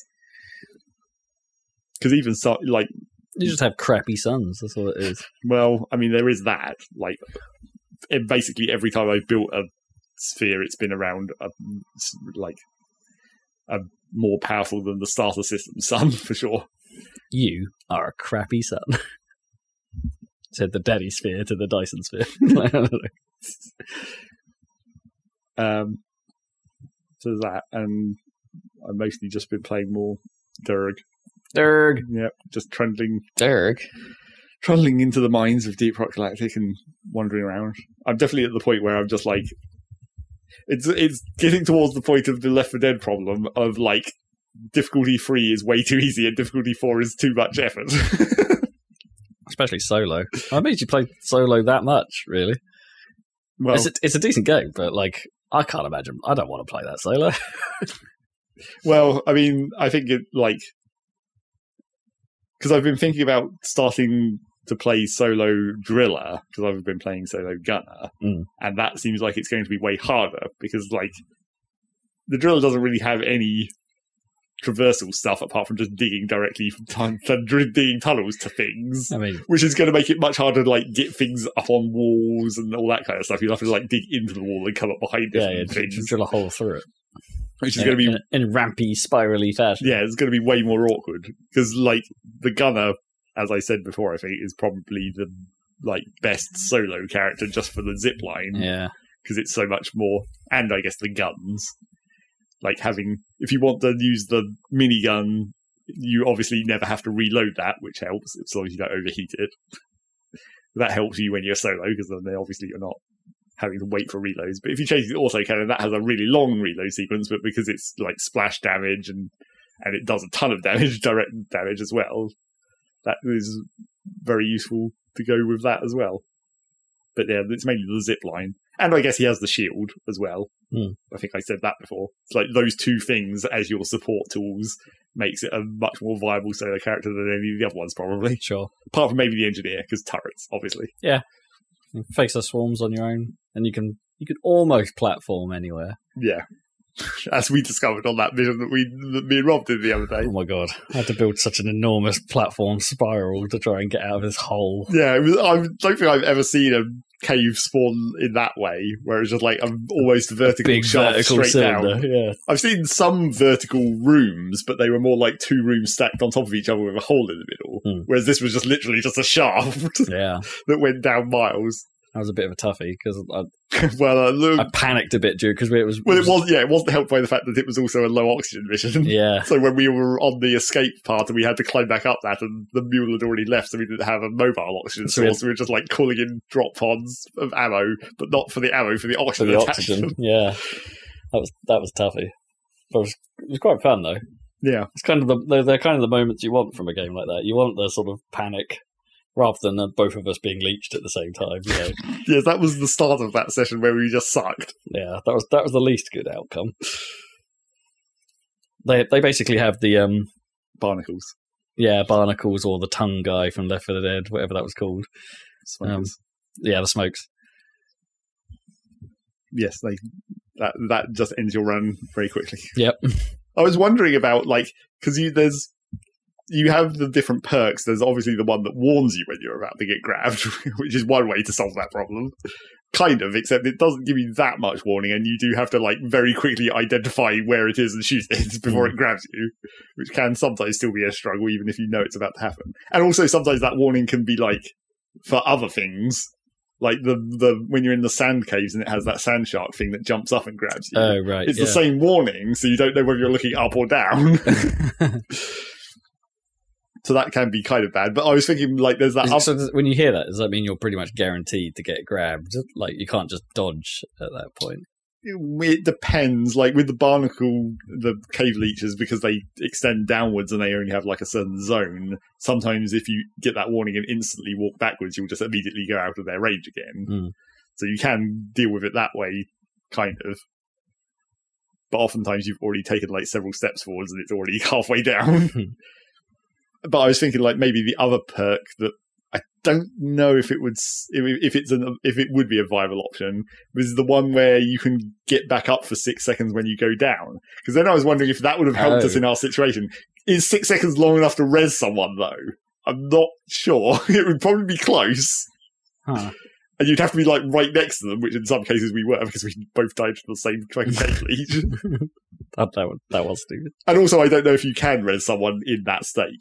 No, because it's meant to be some kind of last stand where you get superpowered and just shoot things. Yeah. Yeah, I don't know. I don't know. But because I have my active perk that I'm using in our multiplayer session is the one where, well, the active perks are weird because they also have passive effects. But like the passive effect is when I get hit in melee, I do more melee damage, which I use all the time because I'm saving ammo. Just wait for the enemy to hit me and then just kill them, which is much easier. But the active part of it is that, like when I go down, I can just basically choose to explode and kill everything in the vicinity, which I virtually never use. Well, I mean, I don't go down that much really, but does explode take you out?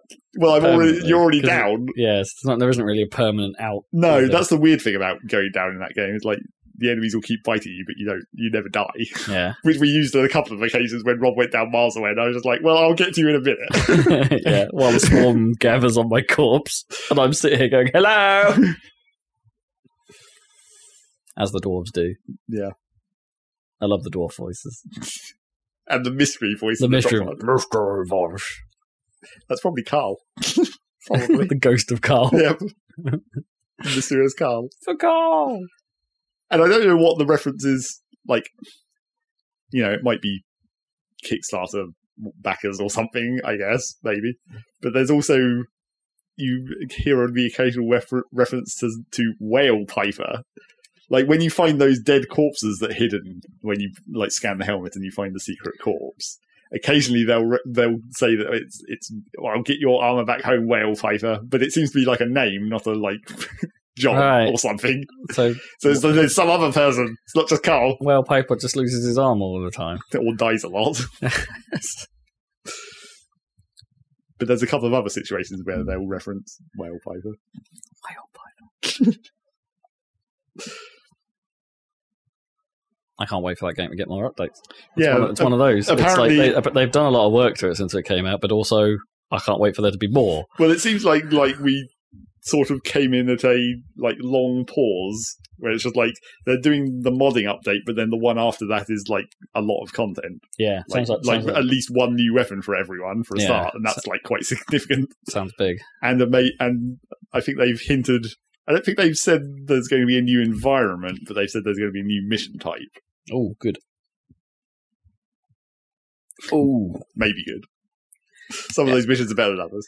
The trick to those is to just have more things to surprise you. More different enemy types, more different... Well, yeah, the enemy types is maybe the thing. Although then again, we'd probably see more different things on higher difficulties. Because we're still, I mean, we're mostly playing difficulty 4 now, but Yeah, I'm occasionally seeing stuff I've never seen before. yeah. But it definitely doesn't last. Like, we've probably, I don't know if we've seen everything. We've probably maybe not seen like 2 things. There's probably some bosses I haven't seen, I guess. Yeah, like, maybe. That sounds like that might be the place where... Well, because we got the tank. That was the last one that we The did. Betsy. Yeah, where it's just like, it's infected, but then you clear it up and then you get it. Now we have a tank. But I think, like, I still feel like somehow we've, like, not played every environment enough to see the environment-specific stuff. Right. Like the sand sharks in the sand cave. Like, we've probably seen those a couple of I've times. seen them a couple of times, yeah. But, like, not that often. And then, the little zappy dudes that come in the more lush caverns. They're like air swarm. Yeah. And Yeah, their big those guys breeder are thing. Are annoying. I feel like we haven't seen them much. And there's a couple of other sort of location-specific enemy types. Durg. Yep, Derek. Durg. I like it when the light shines real nice in the ice caves. It looks really pretty. It does, but it can be confusing sometimes because, like, it's mainly in the darkness. Because normally in the darkness, when things are not illuminated, you just get slight shines off mineral patches. But in the ice caves, because everything is reflecting even in the darkness, you'll see something and it's like that's just a bit of wall. Yeah. RTX update. Yeah, give us that RTX update. I was definitely thinking, like, how ridiculous would this be with, like, actual ray tracing? Oh, it looks so good. It would run so bad. Yeah, that too. Break out your 3090s. Oh boy. I looked at the price of those again recently. Not the 30. I mean, the 3090s. I mean, the 3080 is great, Ti's I looked at, but still. Oof. Yeah. That's a lot of bucks. Can you get a 3070 for something? Well, you can't get anything, can you? Did they do a 70? Or is 3060 Yeah. Super? Oh no, it's 2060 Super. I don't know if they did a 3060 Super, but 3070, I think, is the standard one, isn't it? Is it pretty much? I thought they'd sticking to their normal numbering schemes. It would have been an 80, but Well, there is an 80. There's a 70, an 80, an 80 Ti, a 90, which is basically the equivalent of a, what were they called? Titan, oh right, yeah. basically. Because the 90 is the stewed one, isn't it? I think the current, like, Big Daddy. I guess. Yeah. 80s are normally like the first one they release in a series, right? That's normally the go-to. It's like, Yeah. it is for me anyway. I've always targeted the 80s. Oh yeah, that's the one you want if you can afford it. That isn't ridiculous. But 70 is probably better value, depending. But can you get either? I don't know. I was actually vaguely looking at just computer parts in general the other day because it's like, I've been talking for a while that I'm beginning to think it's the time I need to start considering a motherboard and CPU update. Turns out I probably don't have to change my RAM, so I can save money there because it's still DDR4 these days, and it's still just the clock speeds have gone up. And my RAM was always the bit that I got wrong in my build because it was too high a spec for the motherboard, really. So it's like, my RAM is probably now could be used to its potential. Fantastic. But yeah, I would have to buy a new processor and motherboard. And even that, it's still the sort of stuff I was looking at. You're probably still talking like £600 just for that on its own. And it's like, yeah, things feel like they've got quite a lot pricier in PC definitely. land across the board. Yeah. I mean, 3080 Ti is ludicrous, isn't it? If what the price is, I mean, you can even find. You're talking like £1,100. Oh, man. Yeah. Just for a graphics card. Yeah. You could get more than 2 next-gen consoles for that. I thought you were going to say, get 2 of them, SLI those bad boys. yeah. I presume you can do that, right? Oh, yeah. Can you? I believe that's a thing. Yeah. Yeah. Madness. It's not something Digital Foundry tests, though, presumably for money reasons. Surprised they don't do that on Linus Tech Tips more often. They seem to like throwing around expensive graphics cards. So I was like, I was looking at all that because I had another. In what I've been playing this week, I've been playing NAS Drive Scary Times. So how come? My NAS drive started I noticed it was operating very slowly while I was trying to back up a load of Happy Salad videos. And I was like, why is this behaving so? So I turned my head around because it's right behind me now. It's just like, I should probably look at this thing. It's all in one room. And like the blue light on the front is flashing, and I'm like, what does that mean? It's like, it's not like it's a hard drive status light that's complaining, and it's not beeping at me to say there's something wrong with a drive. It's like, what is going on? And it's like, after some panicky diagnoses in a very late night, because I was like, I don't want to lose anything. I got to figure out what this is. And it's like, of course, it's a hard drive failure. It's just a hard drive failure that the thing didn't really detect, and for some reason, it was just holding it up and slowing the whole thing down. So once I'd figured that out and took out the bad drive and left the good drive in it, it all sped up again. But now, obviously, I'm running a NAS drive without redundancy, which is a bad idea. Without the redundancy, yeah. right? Yeah, so but you can just get new drive. Exactly. Yeah, I've got to buy a new drive, plug it in, let it churn it on it for like what I think it was a day or something it took last time. Probably. So I've got a random hard disk that may or may not be dead, but probably is dead, sat on my desk right now.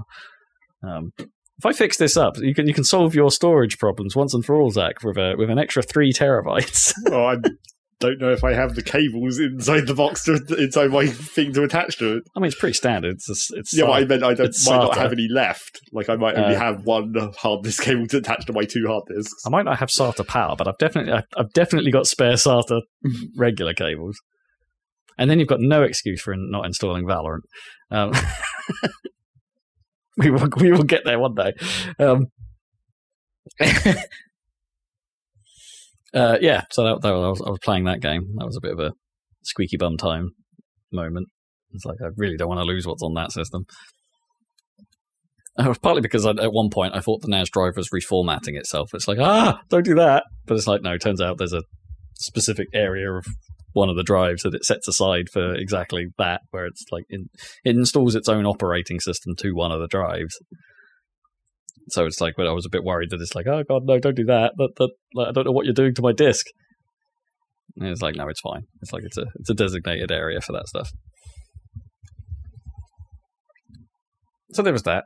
I'm going to go back a month in time because I never truly talked about finishing Final Fantasy 12. Didn't you? No, because I didn't really get time to talk about what I've been playing last Yes. podcast. We ran very long, and so I kind of skipped out. But yeah, I finished Final Fantasy 12 and haven't really been back to it. Boy, the story in that game sucks. Like, I feel like you did say that. Yeah. I got to the end of it, and I did talk about this bit. I got to the end of it, and it was just like, I have no idea what's going on. Absolutely none. I didn't really understand the motivations of the characters. I didn't understand why we were doing what we were doing. Some of the cool stuff or things that I thought might be interesting plot points earlier on turned out to be kind of nothing and unexplained. And it's like, well, what was that about? Like, what was the point in that? You kind of threw that away. The big bads were kind of not interesting. It's just a bit of a mess, honestly. Bit of a mess. So I'm putting Final Fantasy 12 on the, I don't know if it's a pedestal or what, but like some kind of like position of, you are the poopiest Final Fantasy I've played. Really? Yeah. Wow. Yeah. I mean, I think I enjoyed 13 more, you know. I enjoyed 13.2 more. I haven't played X2. Or 13.3. 13.3 Lightning Returns. What's it called? Yeah. Lightning Returns. I haven't played that one. Yeah, I don't know. I just didn't feel it. So, but it's one of those games that kind of like, as much as I sort of disliked its main setting and its main story and stuff like that, it is mechanically interesting. It just doesn't do enough with its mechanics. I never felt like it truly all came together. Like, so I went back into it after beating it for a brief moment to go to, because I was sort of like, there must be the characters talk about some areas like that I've never seen, and it's like, I'm sure I've got some creature hunts that are in parts of the map I've never discovered. So it's like, well, I know of one route I've never got past because there was a boss fight there I couldn't do. So I went back there and did that, which was still a little bit challenging, and then found these areas that I never went to and was just plodding around those for a while. And in fairness to the game, I did sort of start seeing some stuff where it's like, oh, actually, okay, I can't just use my default loadout. I am probably going to have to mix up my gambits and mix out the logic of what my party does a little bit, and in order to achieve these, is like the game finally started bearing some teeth, I guess, and forcing me to think a little more. But it's like, but then it just, I just couldn't help but get away from the fact. I was like, well, why didn't you make me do that at any point throughout the rest of this game, particularly? And it's like, I pretty much cruised through the whole thing with a standard set of gambits and never really having to mix it up too much. It's like I set one set of rules for every character, maybe switched a character in at certain moments because I knew they'd be effective against flying creatures or something simple like that. But I wasn't really thinking, oh, I need to bring in my buff character. Oh, I need to bring in my debuff character. Or I need to bring in my defensive character, and these considerations were all things you dealt with in 13 on a regular basis. You weren't necessarily thinking about, oh, I need to use this specific debuff, because that was all automatic in 13. 13 was all about the paradigm shifts and being like, I need to be playing in this particular style at this particular moment. But that was weirdly way more active than what 12 was doing for me most of the game. So yeah, also its New Game Plus system is kind of weird, because it has New Game Plus, which is slightly odd for a Final Fantasy game. And you go into it and it makes you play the entire intro again. And of course, a lot of that it's not really New Game Plus-y. You've got to do all that with like the same, because it has a sort of like separate like little prologue-y bit where you're playing as a character that you never see again. It's a bit weird. And then you get there, and then you have to make a save. You have to make a save after the moment you can, otherwise like you can't get back to New Game Plus. New Game Plus spools immediately off the end of your first playthrough, and it doesn't unlock it permanently. It's a really stupid idea, because it's like, so what happened to me is exactly what you'd expect. I did that, I made the save, I went back into into my previous save from the last run, because it has one of those points of no returns. So I went into that, and then went and did some stuff, and then immediately accidentally saved over that New Game Plus save. So it's like, well, I'm not going to do that again, am I? I'm not going to go through the entire end sequence. And you wouldn't have wanted to anyway, because of all the new stuff that you would have had. Well, yeah, that's what you do when you go back to an old save. You're like, oh, I've acquired all this new stuff, so even if I wanted to, I wouldn't want to reload that save because it's bad. Yeah, I don't know. And yeah, I didn't really, as a result, I didn't really get a chance to see what New Game Plus would have played out like exactly. But I don't care enough. Final Fantasy 12. Meh. I'm sorry. I know people where Final Fantasy 12 is their favorite, like from the PlayStation 2 days. There's always someone. Yeah, I know. Yeah, this was their Final Fantasy game, and I get around to playing it, and I'm like, nah, sorry, mate, not for me. So let's talk about Horizon Zero Dawn. So last time I mentioned the only thing I could say on the podcast was that game is exactly what you expect it to be. Yeah. And I think that was true 2 weeks ago, I'm less certain that I can really stand by that statement. So I think it surprised you in some ways. Yeah, I wouldn't say in good ways. Right now, I'm feeling pretty negative about the whole thing. And I think I'm in the minority, really, when you go and look at Metacritic and things like that, because the complaints I have with the game don't seem to be shared by a great many people, and I'm very confused about it as a result. So let's talk about where I was 2 weeks ago. Let's try and do this. It's like, I think that game starts pretty strong. Like, I think it's visually very impressive. Yeah. I think its storytelling towards the start of the game is the best in the game I've seen so far. Like, I think it starts pretty strong. It's sort of pretty classic, like, outcast child and dad sort of having a close bond and relationship, but the dad's quite strict and to the rules, and the kid's quite rebellious and trying to find her place in the world. And it's about, Aloy basically growing up, discovering a few things for herself, gets the chance to reintegrate herself in society, and everything goes to hell, as of course it would. Standard. Because it's a video game. And that stuff is all done fairly well, honestly. I think the character interactions are decent. But the problem with all of that is it's kind of like it almost feels like all of that is like a separate bullet point almost. It's like this is the like it's a fairly lengthy prologue as a result, but it's a prologue, and then it's like from that point onwards, it's not, you don't really have characters that you just have you. And it's like, without being too spoilerific, most of the people you've met and could potentially care about or could be potentially interesting die. All of them. Mm. And it's like, well, okay. So I'm on my own now, and it's kind and it rolls with that for a while, and I think that's kind of fine. There's and I think the opening area known the Embrace or the Sacred Lands is I was having a good time still going around that area, and it's all fine. But there came a point where you start going into, like, you go out of the Sacred Lands, and that's a whole story point. There's a whole reason for you to do that. The Nora tribe, which you belong to, don't really do that. So you're like like special. You get to go out. You get to go to see these things. You get to hang out with the Karja tribe. And the moment I got past that point, everything started falling apart for me. Like, you suddenly enter a way bigger part of the map, and Right. Okay, maybe the moment that happened is a bit weird, but then you start being, it's kind of like thrown into the deep end. It's like it's a proper open world in the sense that there's no real leveling per se. It's like your character levels up, but it makes the minutest of differences. You can pick up new skills, you gain a smidgen of extra health, but ultimately it's not like you're getting stronger with the levels. Right. And the enemies, as a result, they don't level. You start encountering stronger variants, but they are variants. They're very clearly labelled as this isn't the same as what you were fighting before.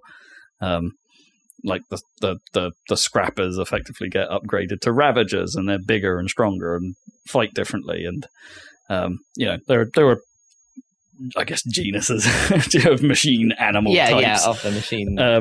There's some types there. And I think they only do that the once, as far as I can tell. There's like a version, and then there's a stronger version. But like almost immediately in that area, you can walk into what I think is the strongest thing in the game, and it's like, okay, like I immediately knew I'm not getting into a fight with that, and I'm not getting into a fight with that. That's fine. That's open worldiness. I'll just stealth my way around those. That can be a gameplay mechanic, not a problem. Later on in the same bits, you start getting story missions, and like the missions in this game like label themselves as they have like a level of difficulty on them. I would not confuse that level of difficulty with being anywhere representative of the level you need to be to complete them. Those two numbers don't seem to tie together. Weird. So case in point, you could be there, like the main missions I'm on right now are like saying, oh, you need to be level 15 or level 17 and stuff like that. And it's like the main missions themselves aren't too tricky. But then a couple of the main story missions I've had to do have taken me through areas or very close to areas that have like such a high level compared to me.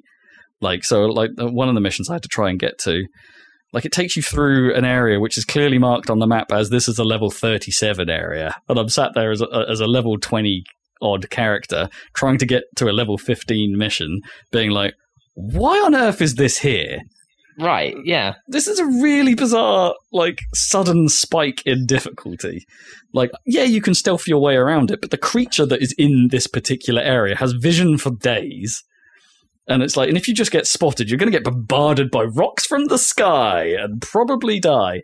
And this game is brutal in its combat. Like, if you get hit by anything, expect your life bar to decrease. But I'm playing in normal difficulty, right? And most of the posts I've been reading online have been like talking about hard and very hard, and like how it only takes a couple of hits to die.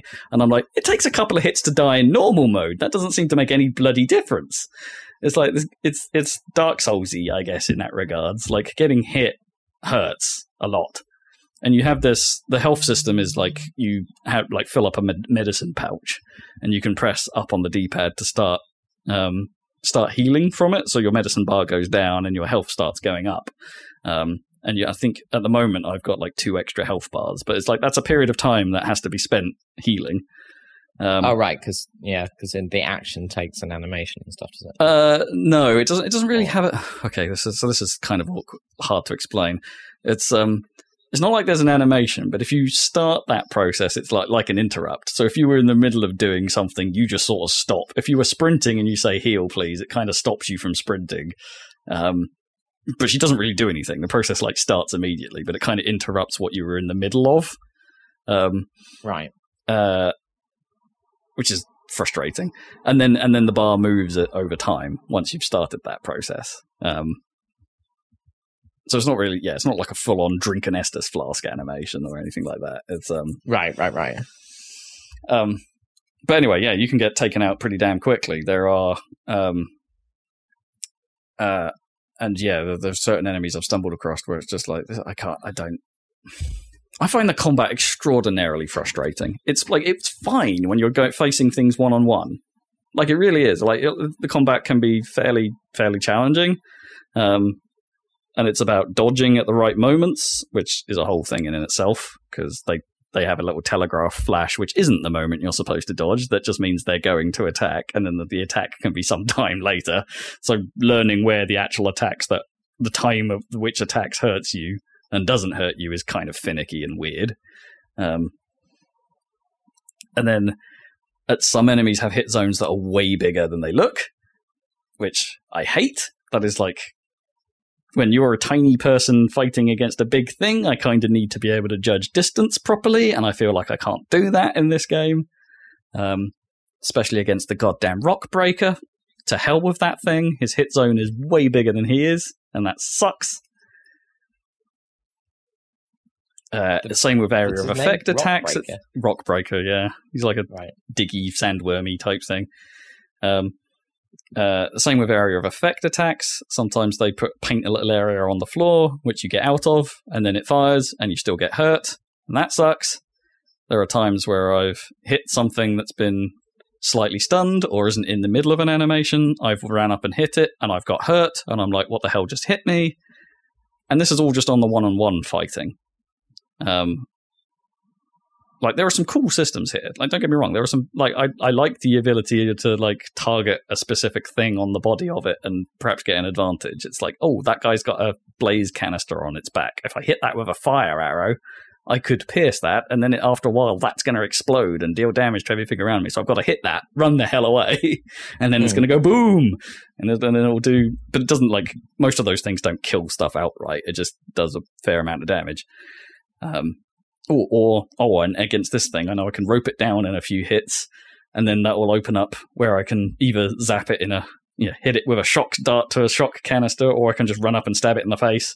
Either way, I know rope is going to be pretty effective against this thing, or I'm going to tear the heavy weapon off that guy, and then I'll go pick it up and shoot them down. That kind of stuff. Like, I like those things in principle, and in one-on-one fights, those things kind of work. Like, but the world is pretty dense with these machines. So, like, your ability to have a fun one-on-one fight with something is pretty slim. Chances are you're going to be running around and probably kite them into more machines, and then you've got a whole world of hurt on your hands.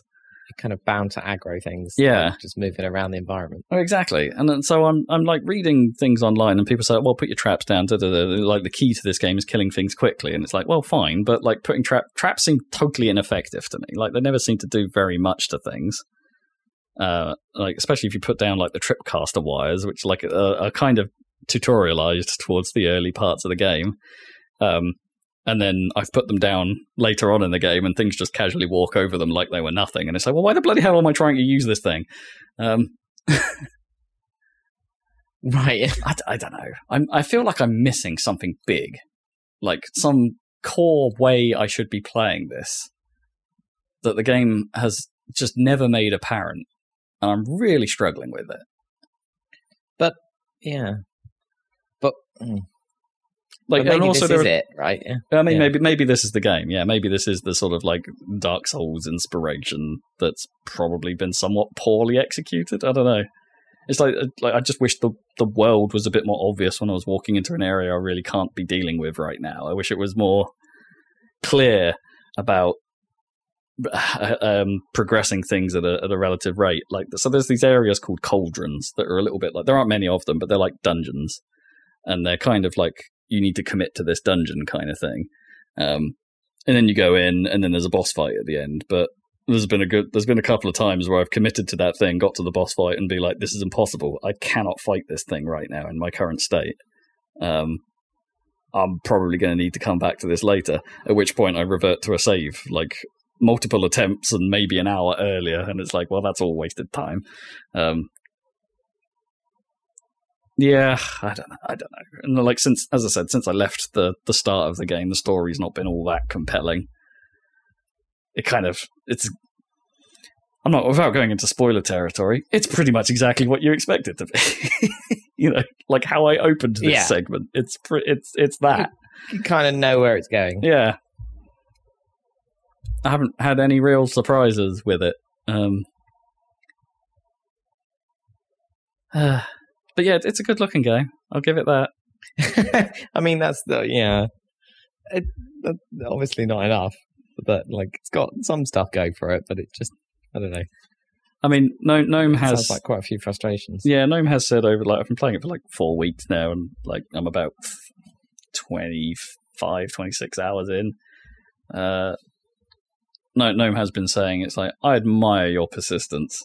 You're clearly not having a good time with this. And I'm like, yeah, I'm not sure I am either. But I sort of want to see it through. It has got a draw.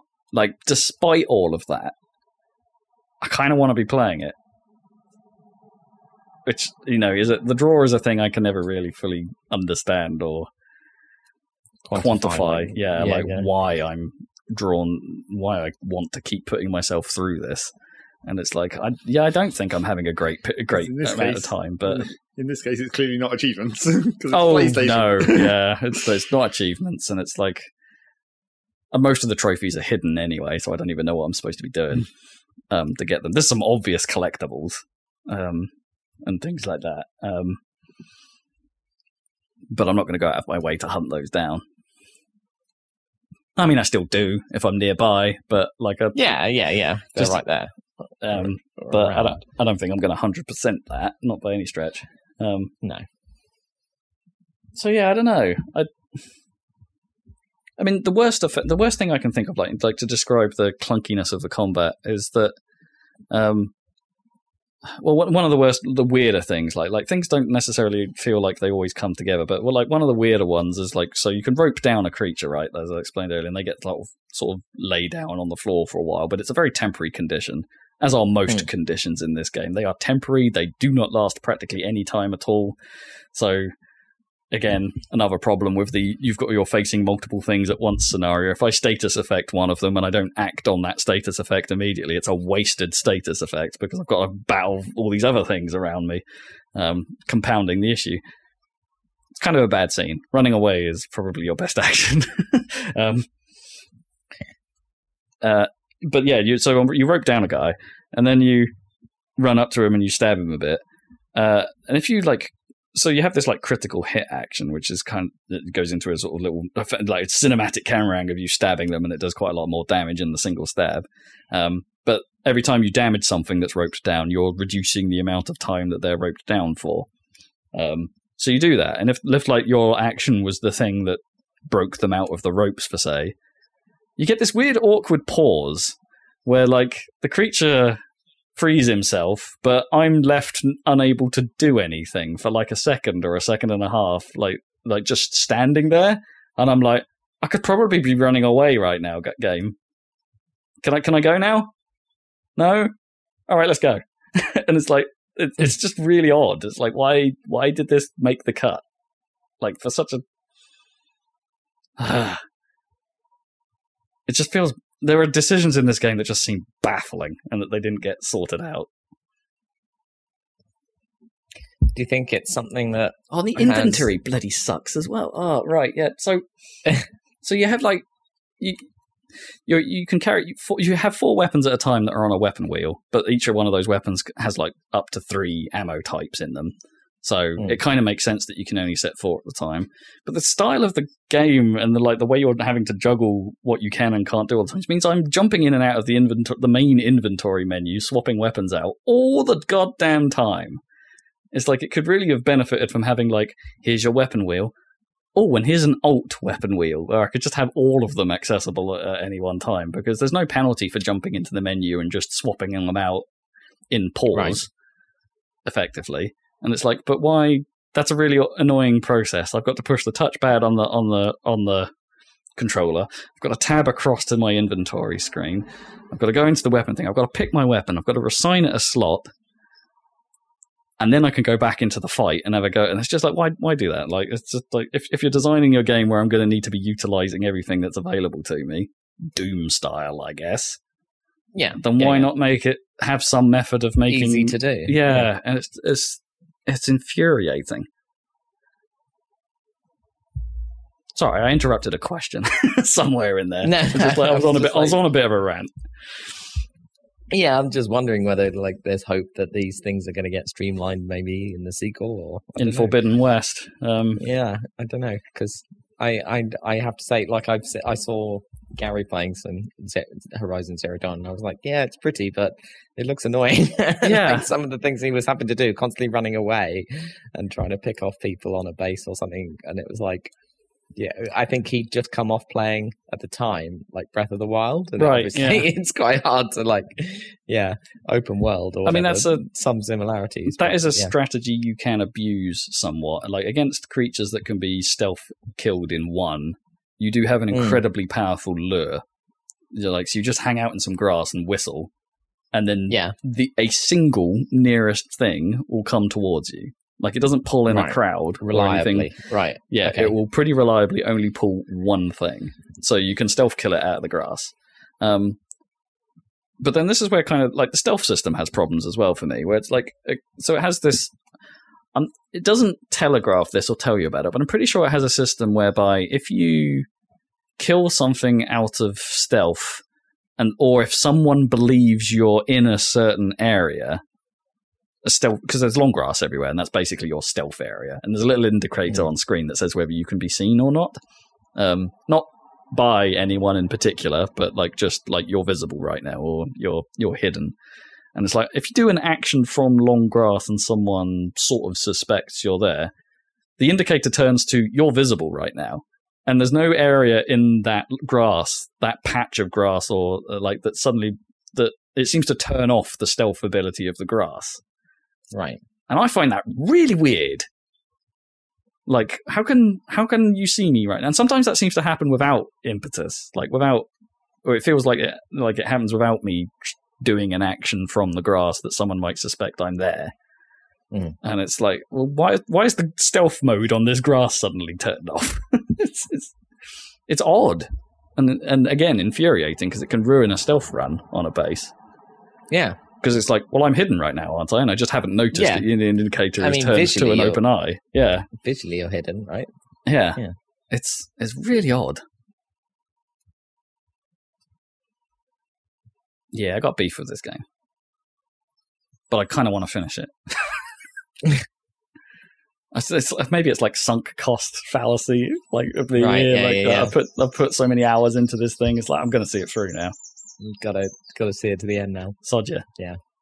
And it's undoubtedly a big game, right? Oh, it's massive. Yeah. But also like a big, like a AAA game or whatever. Yeah. Of which there are only so many, so it's a good one to have. So, just for the sake of discussion. Oh yeah. Yeah, no, I'm Luckily, it turned out it wasn't necessary for a Game of the Year discussion. Apparently, no, Yeah. no, it would not have registered anywhere near that for me. Not even close. Yeah, I don't know. I'm kind of bummed by it. It's just not hitting it for me. It's like I kind of like what it's going for. I like its setting. You know, I like the tribal aspect to it. I do like the blend of that and the machine nature of things. And it's like that stuff all seems to be quite well thought through. It's just the core gameplay and just doesn't gel with me at all. Unless it's a one-on-one fight, and then I forgive it. Like, as long as it's a one-on-one fight against not a Thunderjaw and not a Rock Breaker, because those bastards are broken, then then it's fine. Do you think that's something, because it looks like then, you know, they're going to lean into having you fighting multiple enemies at once, like in the sequel? Oh man, they really need to clean that up. I'm missing the fact that there isn't a lock-on camera, so like, because it's you're manually right-sticking around the whole time, and it would be really nice to be able to turn on a lock-on every now and then.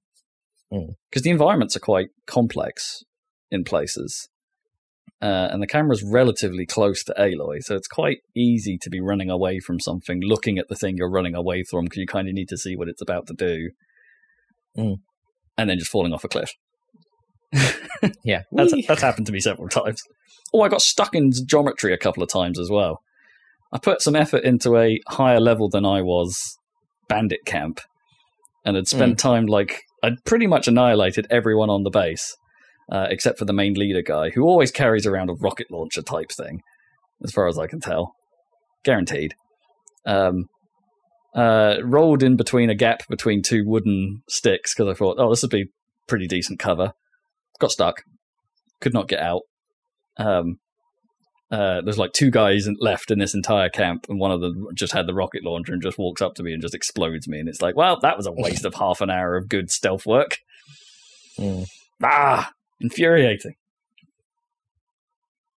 It's like I'd beaten that whole thing and it's way higher level than I was at the time. I was feeling on top of the world and got screwed by a glitch.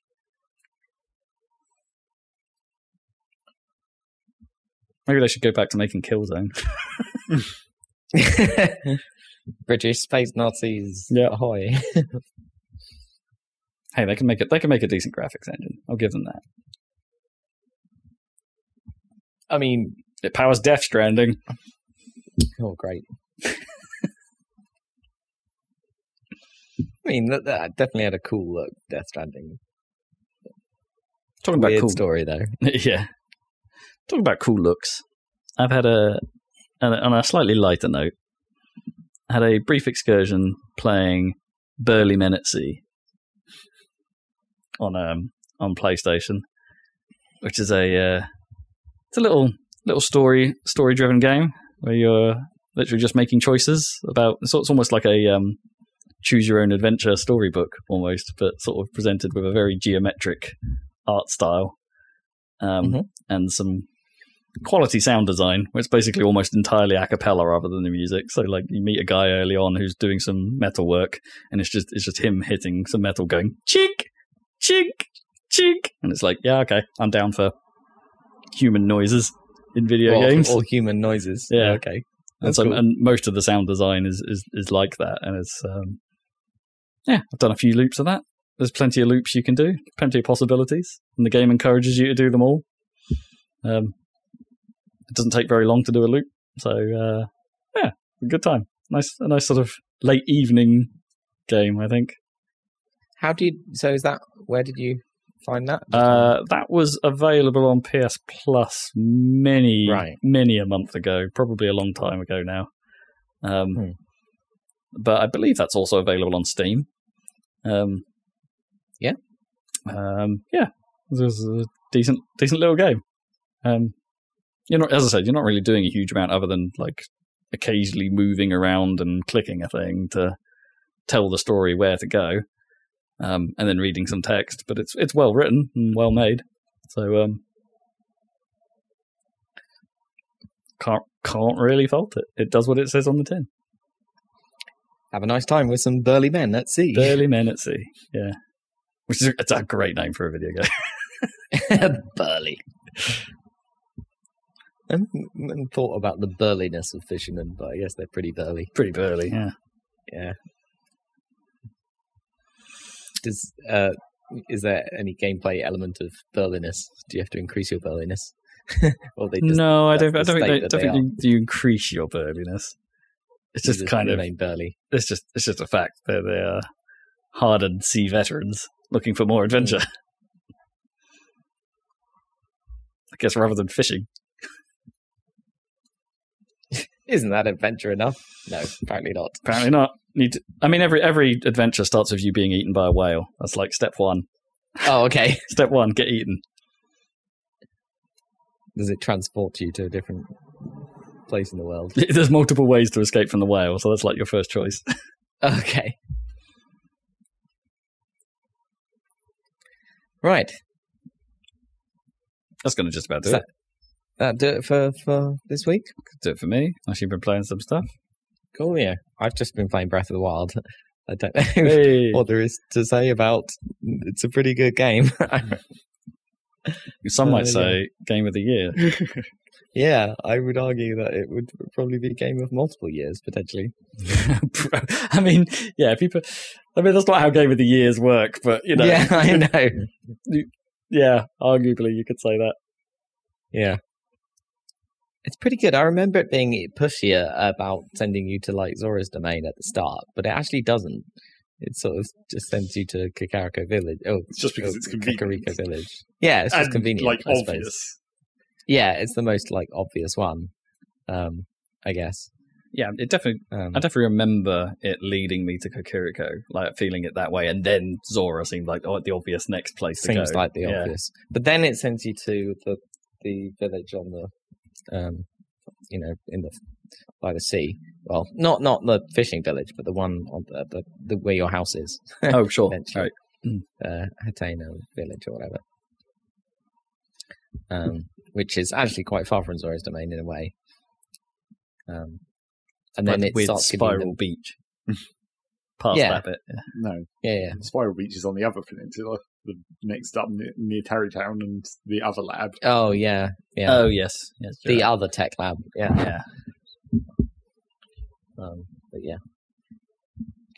But I can't decide whether I'm going to do things in a different order, because did you go to get the Rivali's Gale as the first thing? Yeah.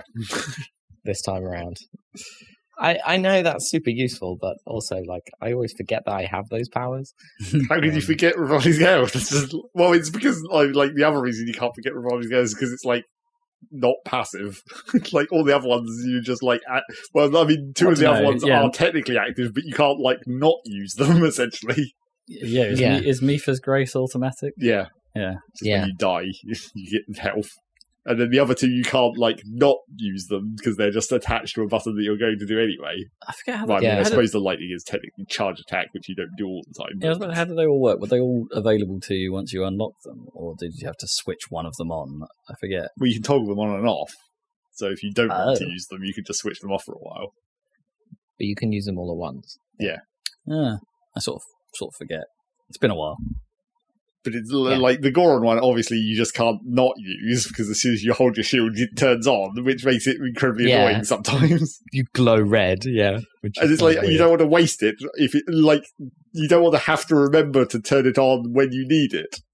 If you want to save it for a big fight, you're just like, actually, I just wasted this on the shitty bokoblins because I accidentally got hit. Yeah. And the same thing for the lightning attack.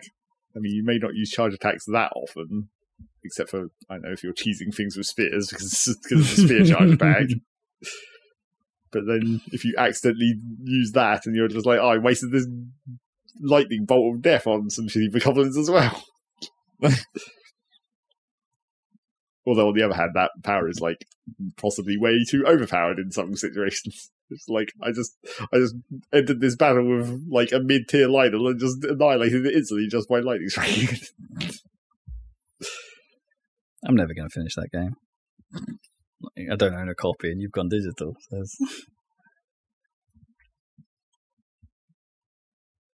short of stealing your Switch.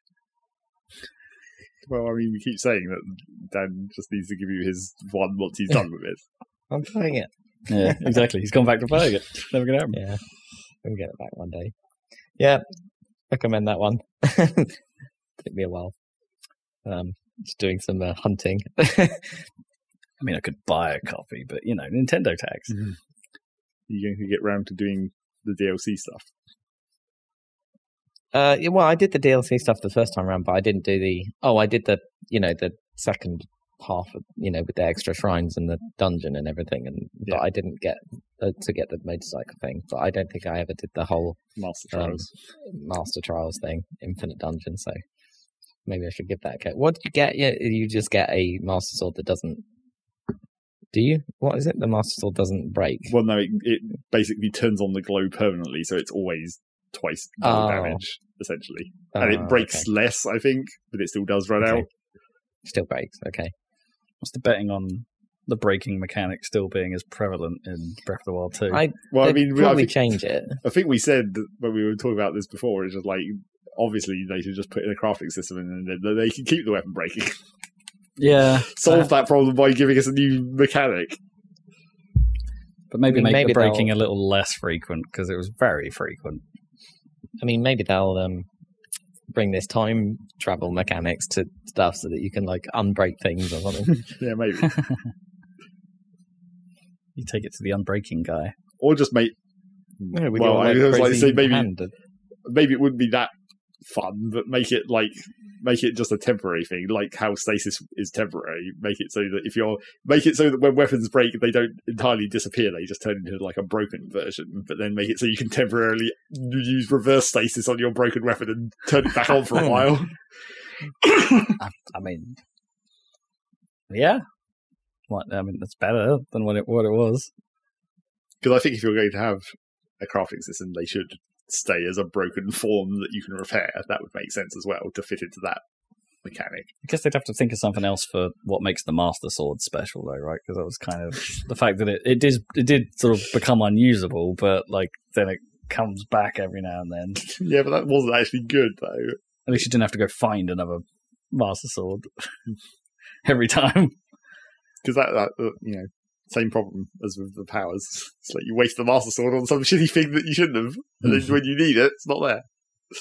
Or you've used the Master Sword on something that you did intend to use it on earlier, but it's only got 2 hits left, and then the next time you come to use it, you're like, oh shit, it ran out immediately. Yeah, because it doesn't recharge, which is kind of annoying.